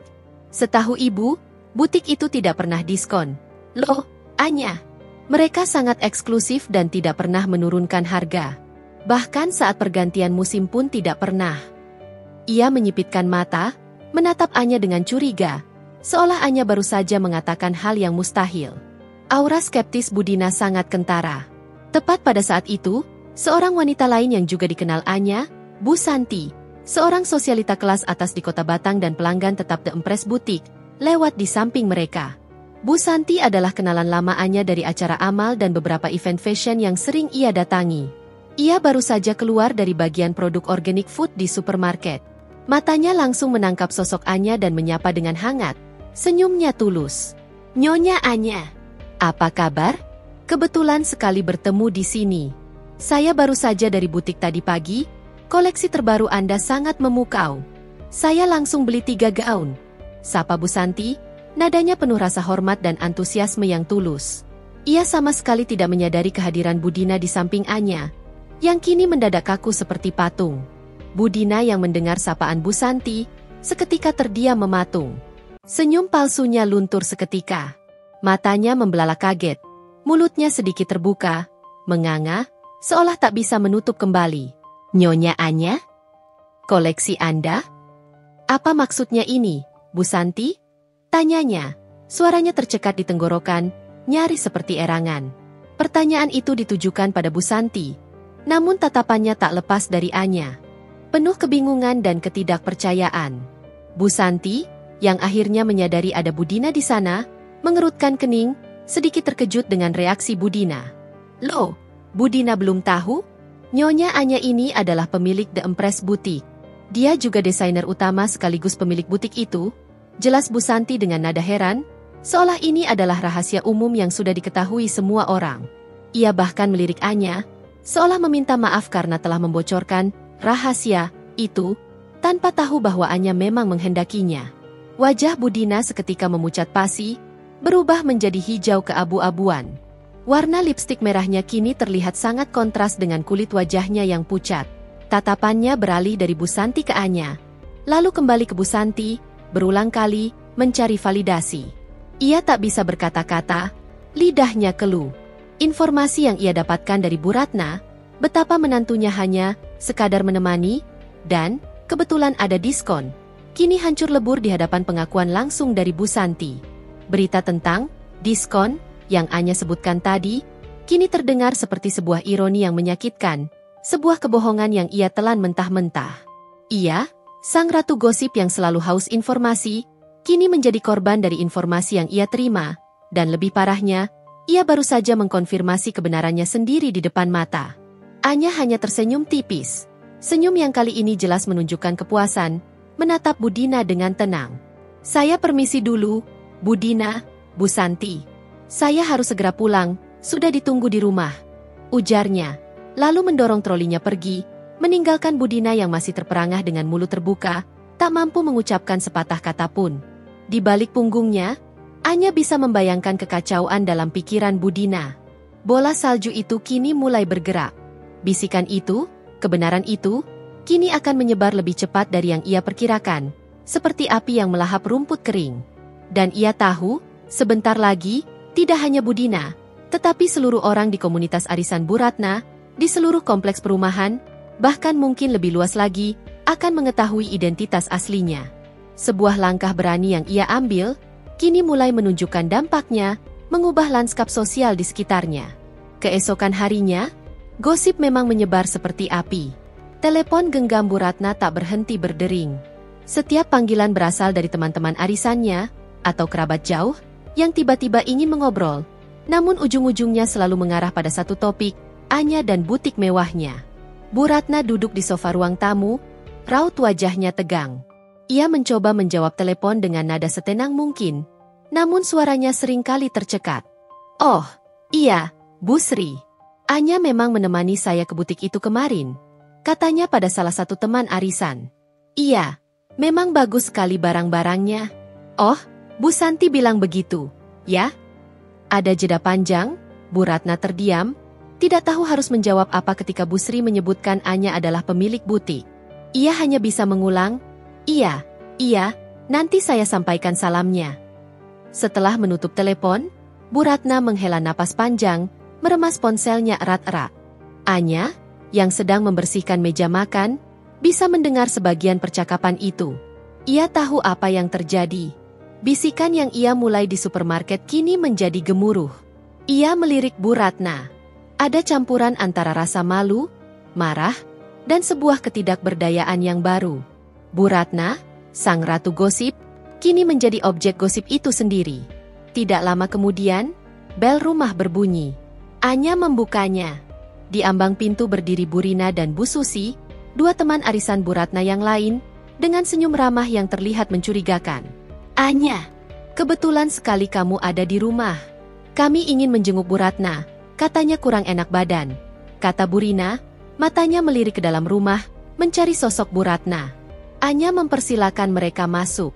Begitu melihat Bu Ratna, kedua wanita itu langsung menghampiri dengan pura-pura prihatin. Bu Ratna, bagaimana keadaanmu? Ada apa? Kau tidak nimbrung arisan kemarin?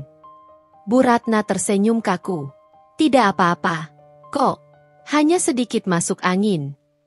Obrolan basa-basi berlangsung beberapa menit, lalu seperti yang Anya duga, topik beralih. Oh iya, Bu Ratna, kami dengar dari Bu Dina, katanya kalian kemarin ke butik Tempres? Wah, hebat sekali. Ya, butik itu kan memang butik paling elit di kota ini, kata Bu Susi, matanya melirik Anya yang sedang membawakan minuman. Bu Ratna menelan ludah. Matanya melirik Anya dengan cepat. Iya, memang butik itu bagus sekali. Dan katanya, menantu ibu, Anya, adalah pemilik butik itu? Betul tidak, Bu Ratna? Tanya Bu Rina, langsung to the point, dengan nada suara yang penuh rasa ingin tahu dan sedikit provokatif. Mereka jelas sudah mendengar dari Bu Dina dan ingin konfirmasi langsung. Wajah Bu Ratna seketika memucat. Ia menatap Bu Rina dan Bu Susi secara bergantian, lalu menoleh ke arah Anya yang berdiri di dekat dapur. Aura ketidaknyamanan menyelimuti dirinya.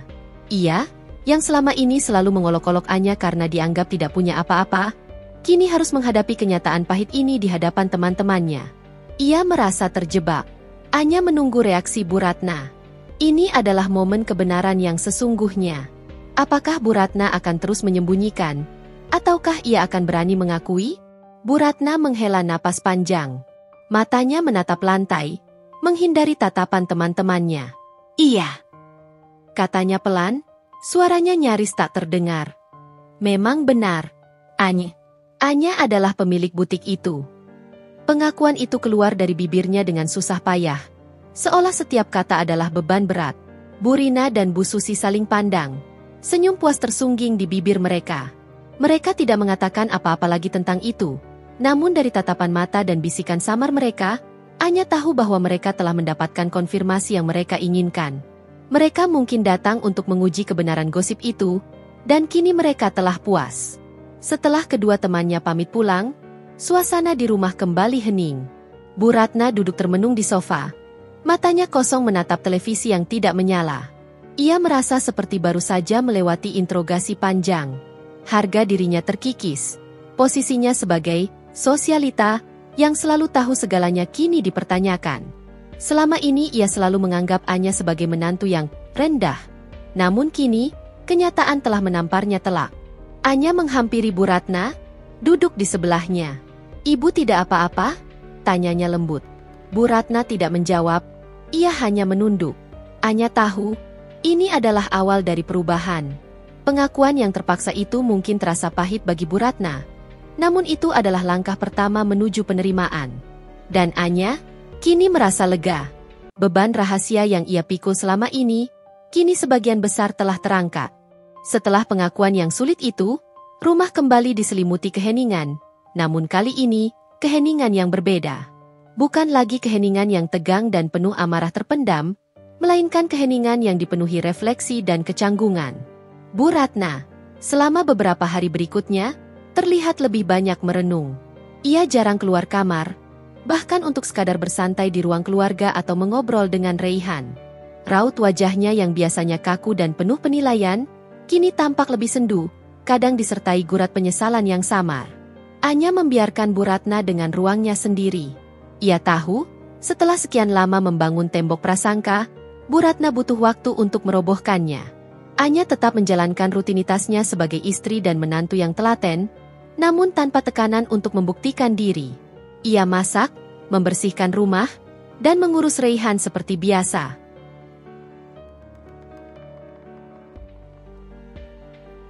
Tetapi ada rasa lega yang menyertai setiap gerakannya. Beban rahasia itu kini telah terangkat, dan ia tidak lagi merasa perlu berpura-pura. Raihan, di sisi lain, masih belum sepenuhnya menyadari badai yang terjadi. Ia memang mendengar bisik-bisik dari ibunya dan pertanyaan-pertanyaan teman-teman ibunya. Namun ia menganggapnya sebagai bagian dari gosip ibu-ibu arisan yang biasa. Ia mengamati ibunya yang lebih pendiam. Namun ia pikir Bu Ratna hanya sedang tidak enak badan atau mungkin ada masalah kecil dengan teman-temannya. Ia tidak pernah mengira bahwa ada rahasia besar yang baru saja terkuak. Suatu sore, saat Anya sedang menyiram tanaman di halaman belakang, Bu Ratna keluar dan duduk di kursi teras, tepat di seberang Anya. Ini adalah hal yang tidak biasa. Biasanya, Bu Ratna hanya akan keluar jika ada keperluan, dan tidak pernah sekadar duduk menemani Anya beraktivitas. Ada keheningan panjang di antara mereka. Anya terus menyiram, sesekali melirik Bu Ratna. Bu Ratna menatap dedaunan hijau, seolah mencari kata-kata yang tepat. Anya. Bu Ratna akhirnya bersuara. Suaranya sangat pelan, nyaris berbisik, berbeda sekali dengan nada tingginya yang biasa. Maafkan Ibu. Anya menghentikan kegiatannya. Ia menoleh penuh ke arah Bu Ratna, sedikit terkejut. Kata, maaf, dari Bu Ratna adalah sesuatu yang sangat langka, nyaris mustahil. Bu Ratna menunduk, tidak berani menatap mata Anya. Ibu, Ibu tahu Ibu sudah banyak salah padamu. Ibu sering bicara kasar, meremehkanmu. Ibu pikir kamu tidak punya apa-apa. Ia menarik napas dalam, seolah setiap kata adalah pengakuan yang menyakitkan. Ibu malu, Anya. Sangat malu. Air mata mulai menggenang di pelupuk mata Bu Ratna, dan sebuah tetesan jatuh membasahi pipinya. Ini adalah pertama kalinya Anya melihat Bu Ratna menangis. Pertama kalinya ia melihat kerentanan yang begitu dalam. Hati Anya terasa tercubit. Meski selama ini ia sering merasa sakit hati, ia tidak pernah berharap Bu Ratna akan sampai pada titik ini. Ibu tidak perlu merasa begitu, Bu, kata Anya lembut, meletakkan selang air. Ia menghampiri Bu Ratna dan duduk di kursi di sebelahnya. Saya mengerti. Ibu pasti punya alasan sendiri. Bu Ratna menggeleng pelan. Tidak ada alasan yang membenarkan perlakuan ibu padamu. Anya, kamu adalah menantu yang baik, yang sabar. Tapi ibu buta. Ibu hanya melihat dari luarnya saja. Ibu terlalu sombong. Ia mengusap air matanya. Raihan tidak tahu, kan? Anya tersenyum kecil. Tidak, Bu.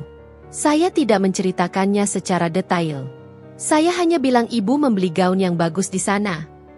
Bu Ratna menghela napas lega. Terima kasih, Anya. Terima kasih banyak. Ia menoleh ke Anya. Tatapannya kini penuh rasa terima kasih dan penyesalan yang tulus. Mulai sekarang, ibu akan berusaha lebih baik. Ibu janji. Anya mengangguk.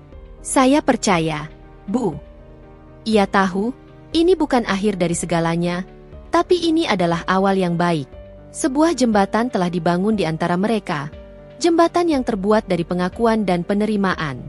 Keheningan yang dulu terasa pahit, kini berubah menjadi keheningan yang penuh harapan.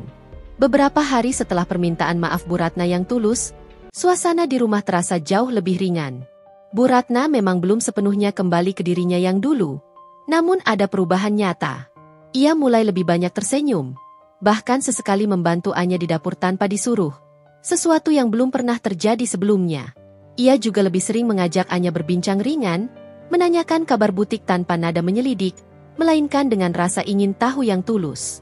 Anya tahu, ini adalah tanda-tanda positif. Namun, di tengah perubahan halus ini, ada satu orang yang masih belum sepenuhnya memahami apa yang terjadi, Raihan. Ia masih menganggap keheningan ibunya sebagai tanda kelelahan, dan keramahan Anya sebagai bagian dari sifat dasarnya. Hingga suatu malam, setelah mereka makan malam, Raihan mengeluhkan tentang proyek di kantornya. Sayang, aku bingung sekali. Proyek yang baru kukerjakan ini butuh modal besar untuk investasinya. Padahal proyek ini sangat menjanjikan untuk karirku, tapi aku tidak tahu harus mencari pinjaman kemana lagi. Keluh Raihan, menghela napas panjang. Aku sudah coba mengajukan pinjaman ke bank, tapi prosesnya lama dan jaminannya juga susah. Anya menatap suaminya dengan prihatin. Ia tahu Raihan adalah sosok yang pekerja keras dan ambisius. Ia tidak pernah mengeluh atau meminta bantuan keuangan kepadanya. Meskipun Anya tahu ia memiliki sumber daya yang lebih dari cukup. Selama ini, Raihan selalu berusaha mandiri, dan Anya menghargai itu. Namun, Kini ia melihat suaminya dalam kesulitan. Memangnya butuh berapa, sayang? Tanya Anya lembut. Raihan menyebutkan sebuah angka yang cukup besar, yang membuat Anya mengangguk dalam hati. Baginya, angka itu tidak terlalu signifikan. Tetapi untuk Raihan, itu adalah jumlah yang sangat besar. Aku sudah coba bicara dengan ibu. Tapi ibu bilang tabungannya tidak cukup. Bapak juga sudah pensiun, jadi tidak bisa banyak membantu. Lanjut Raihan, suaranya terdermata. Mendengar itu, Bu Ratna, yang tadinya duduk diam di sofa sambil membaca majalah, tiba-tiba menoleh. Ekspresinya sedikit kaku. Namun kali ini bukan karena amarah, melainkan karena kebingungan dan mungkin sedikit rasa bersalah. Ia tahu persis siapa yang bisa membantu Raihan. Ia tahu bahwa menantunya, Anya, memiliki lebih dari cukup untuk membantu putranya.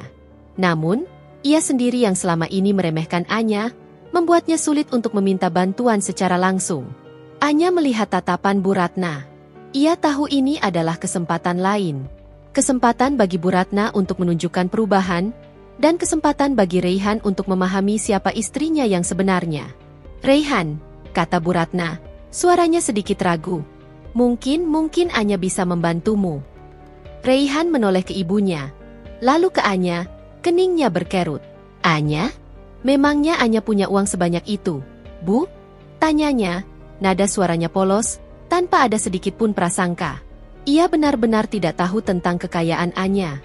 Anya tersenyum tipis, menatap Bu Ratna, memberikan isyarat bahwa ini adalah waktunya bagi Bu Ratna untuk menjelaskan. Bu Ratna menghela napas panjang, menatap Raihan dengan sorot mata yang penuh penyesalan. Nak, ada sesuatu yang harus ibu dan Anya beritahukan padamu. Raihan menatap keduanya dengan bingung. Ada apa ini? Suasana tiba-tiba terasa tegang. Bu Ratna akhirnya berbalik menghadap Raihan sepenuhnya. Ia menarik napas dalam, seolah mengumpulkan seluruh keberaniannya.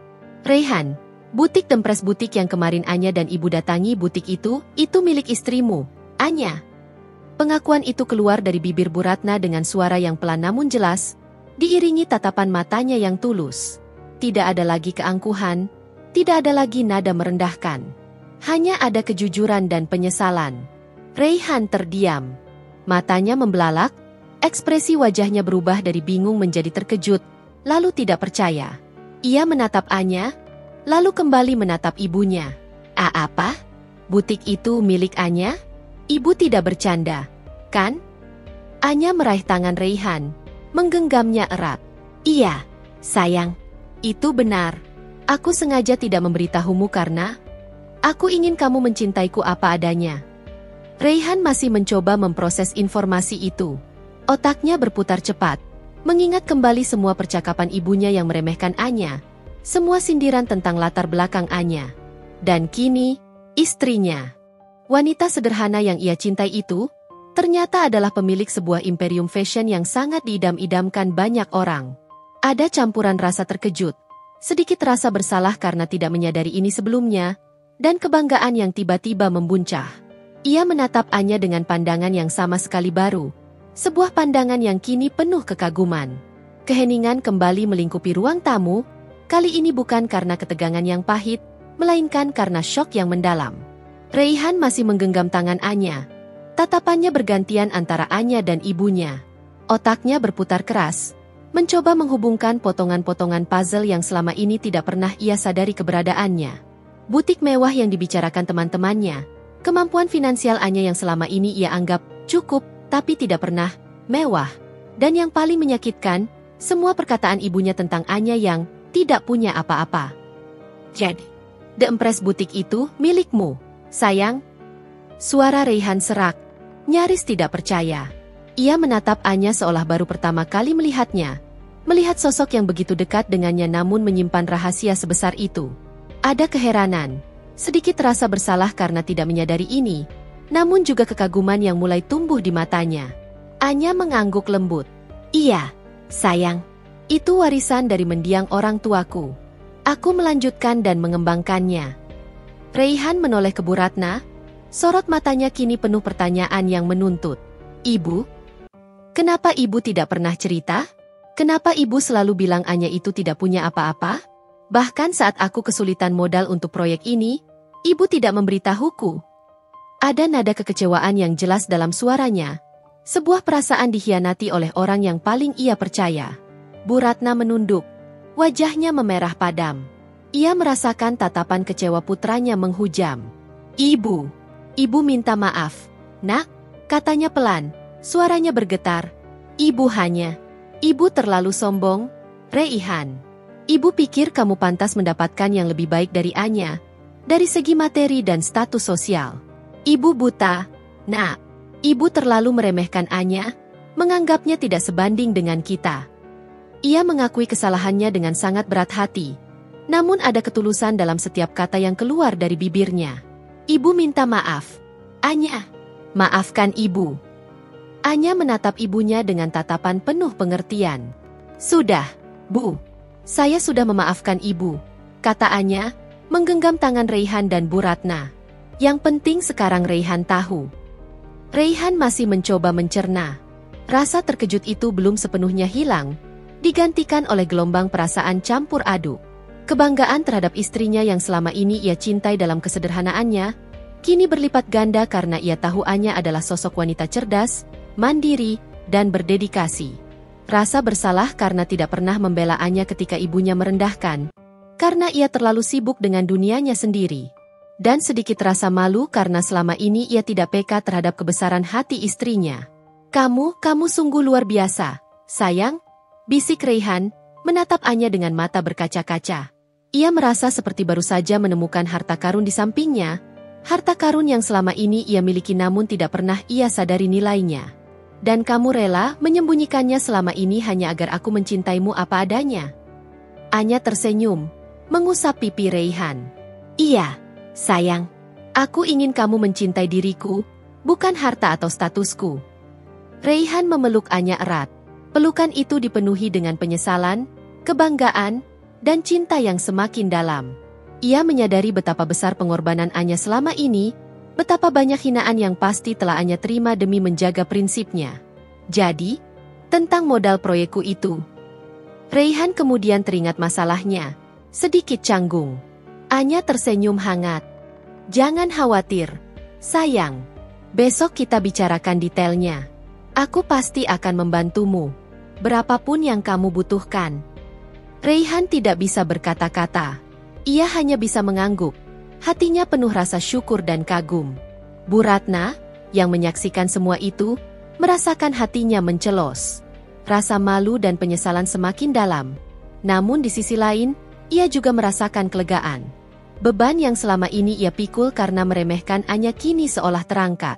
Ia melihat bagaimana putranya menatap Anya, dan ia tahu, di mata Raihan, Anya kini adalah wanita sempurna.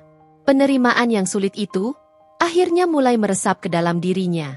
Setelah malam pengakuan yang mengguncang itu, dinamika di rumah tangga Raihan dan Anya mengalami pergeseran signifikan yang terasa di setiap sudut rumah.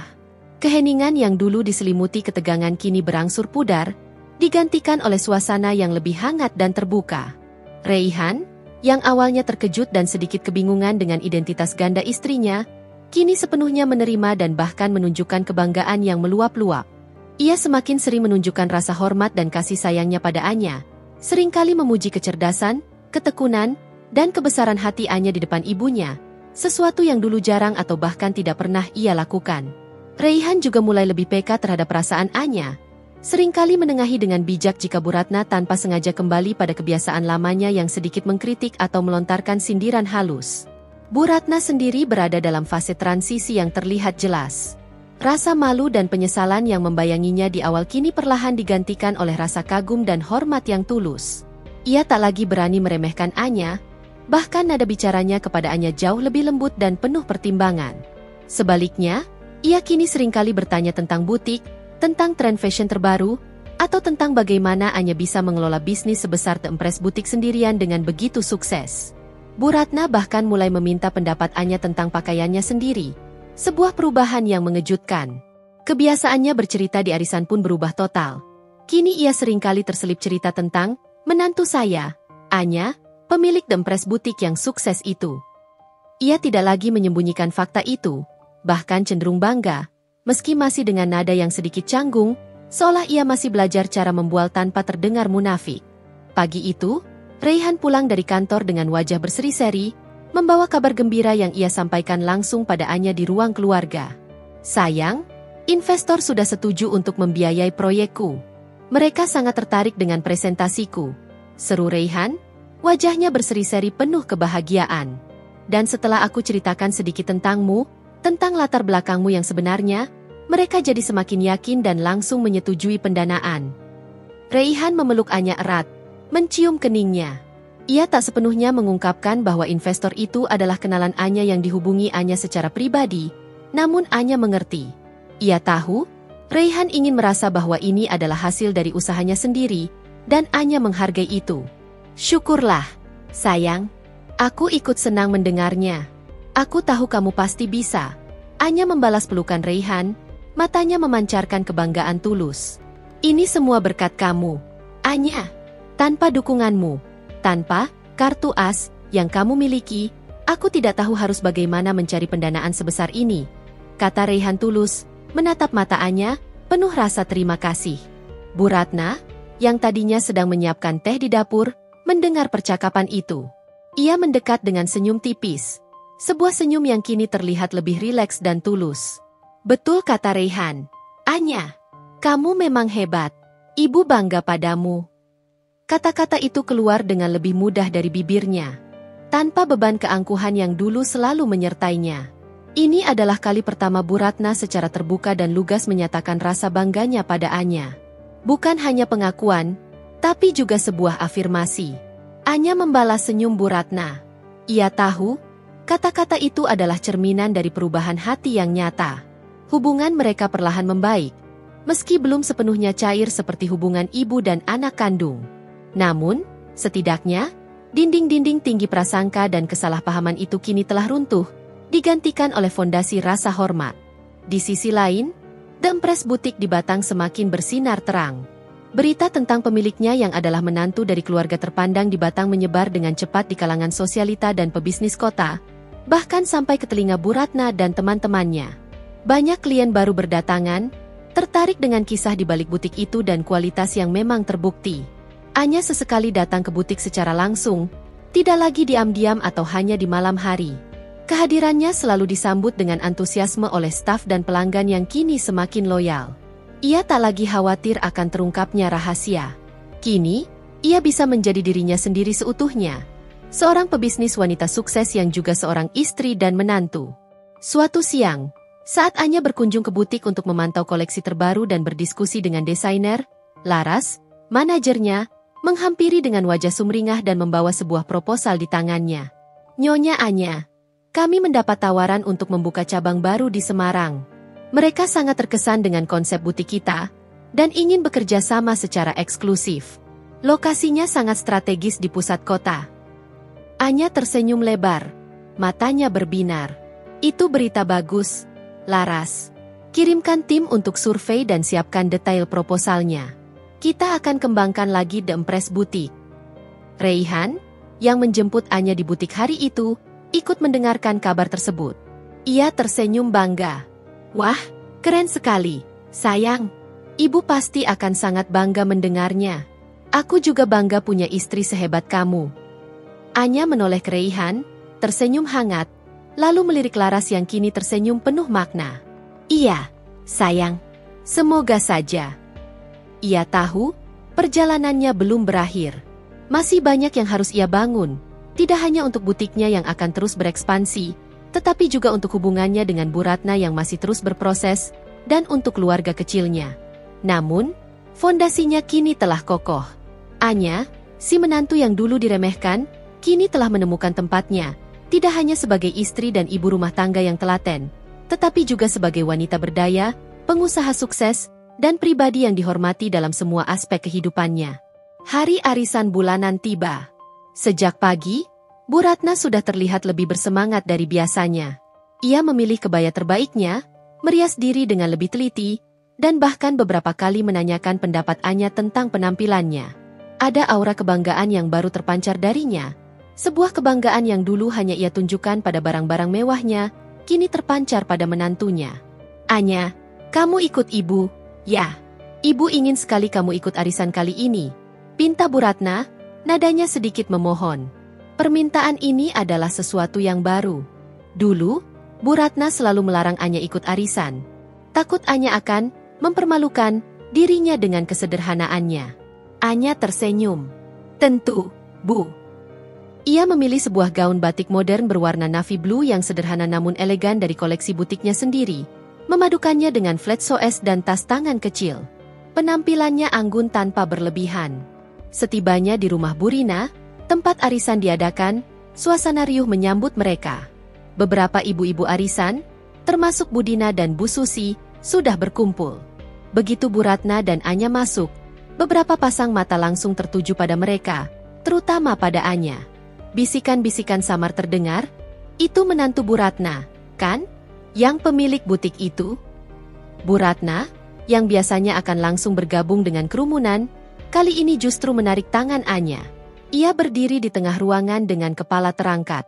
"Selamat siang, ibu-ibu semua. Maaf agak terlambat." Sapanya dengan suara lantang, namun tidak lagi sombong. "Hari ini, saya membawa tamu istimewa. Ini menantu saya, Anya." Semua mata kini tertuju sepenuhnya pada Anya. Anya tersenyum ramah dan mengangguk sopan kepada semua yang hadir. "Wah, Anya!" seru Bu Dina, yang masih terlihat sedikit canggung dan malu. "Cantik sekali hari ini." "Terima kasih, Bu Dina," jawab Anya tenang. Bu Ratna lalu melanjutkan, suaranya kini penuh kebanggaan yang tulus, bahkan ada sedikit nada haru. "Mungkin sebagian dari ibu-ibu sudah tahu. Tapi yang jelas, Anya ini bukan hanya menantu saya. Dia adalah pemilik dan desainer utama dari butik Dempres Butik yang ada di pusat kota itu." Ia memberikan penekanan khusus pada nama butik, ingin memastikan semua orang mendengarnya. Para ibu-ibu arisan terdiam sejenak, beberapa di antaranya terlihat terkejut. Beberapa lagi mengangguk-angguk seolah baru saja mendapatkan konfirmasi langsung. Bu Dina dan Bu Susi saling pandang. Raut wajah mereka menunjukkan bahwa gosip yang mereka dengar memang benar adanya. Kemudian, suara tepuk tangan pelan mulai terdengar, dipimpin oleh Bu Santi yang kebetulan hadir. "Wah, luar biasa sekali Nyonya Anya. Selamat, Bu Ratna, punya menantu sehebat ini," puji Bu Santi tulus. Pujian itu segera diikuti oleh ibu-ibu yang lain.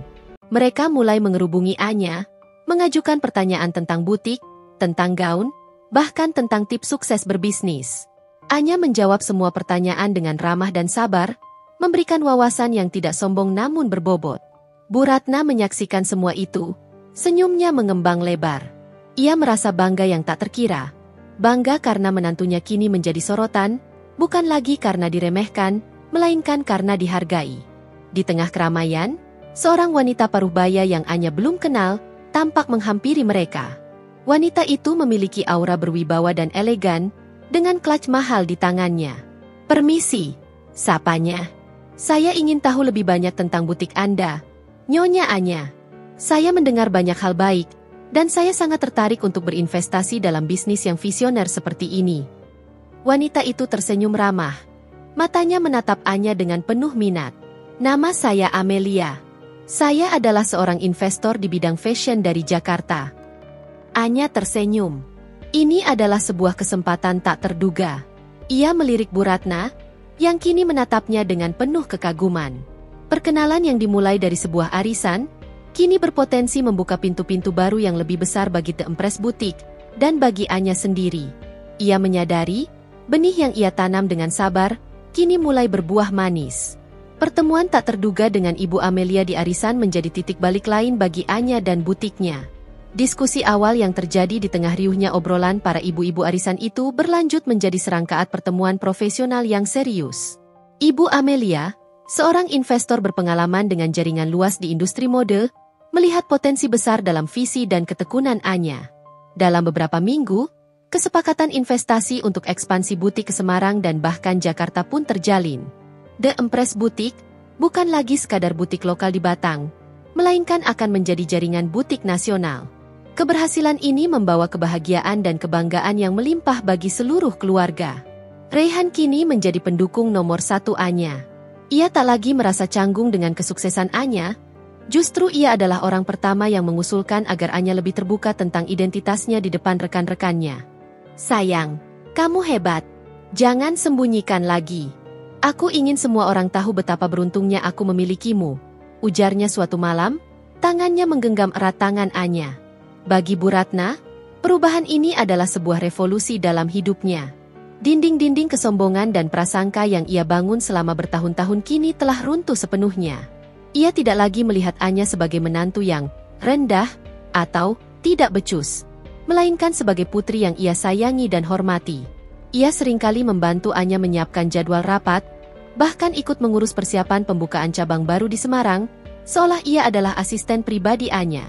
Yang paling mengharukan bagi Anya, Bu Ratna tak lagi sungkan memeluknya, mencium keningnya, dan mengucapkan kata-kata manis. Anya, maafkan ibu ya, nak. Dulu ibu bodoh sekali, tidak melihat berlian di depan mata, bisik Bu Ratna suatu sore, saat mereka berdua duduk di teras sambil menikmati teh. Sekarang ibu baru sadar, kamu lebih dari siapapun yang pernah ibu impikan untuk Raihan. Anya tersenyum, memegang tangan Bu Ratna. Sudah, Bu. Yang penting sekarang kita sudah baik-baik saja. Ia tahu, kata-kata itu tulus, dan itu sudah lebih dari cukup. Hubungan mereka telah tumbuh menjadi ikatan yang lebih kuat, terjalin dari pengampunan dan penerimaan. Beberapa bulan kemudian, upacara pembukaan The Empress Butik Cabang Semarang digelar megah. Banyak tokoh penting diundang, termasuk teman-teman lama Raihan, kolega bisnis Bu Ratna, dan tentu saja, keluarga besar. Raihan berdiri di samping Anya, memeluk pinggangnya dengan bangga. Bu Ratna berdiri di sisi lain Anya. Senyumnya tak lepas dari wajahnya, sesekali membisikkan pujian pada Anya. Saat prosesi pemotongan pita, Bu Ratna tiba-tiba mengambil mikrofon. Saya ingin mengucapkan terima kasih kepada semua yang hadir. Suaranya lantang namun penuh haru. Dan saya ingin memperkenalkan permata keluarga kami. Menantu saya, Anya, pemilik The Empress Butik ini. Dia adalah wanita yang luar biasa, cerdas, pekerja keras, dan memiliki hati yang sangat lapang. Saya bangga sekali padanya. Kata-kata Bu Ratna disambut tepuk tangan meriah. Anya menatap Bu Ratna, matanya berkaca-kaca. Perjalanan yang dimulai dari sebuah sobekan kecil di baju batik, kini telah berakhir dengan sebuah penerimaan yang utuh dan cinta yang tulus. Bukan hanya butiknya yang berkembang, tetapi juga keluarganya. Anya tidak lagi merasa perlu menyembunyikan siapa dirinya. Ia adalah Anya, seorang istri yang dicintai, menantu yang dihormati, dan pebisnis wanita yang sukses. Masa depan terbentang luas di hadapan mereka, penuh janji dan peluang baru. Anya tahu, tantangan akan selalu ada, tetapi dengan dukungan Raihan dan penerimaan tulus dari Bu Ratna, ia siap menghadapinya. Bara api yang dulu menyala karena amarah dan kekecewaan, kini telah berubah menjadi pijar kehangatan dan kebersamaan, menerangi jalan mereka menuju masa depan yang lebih cerah.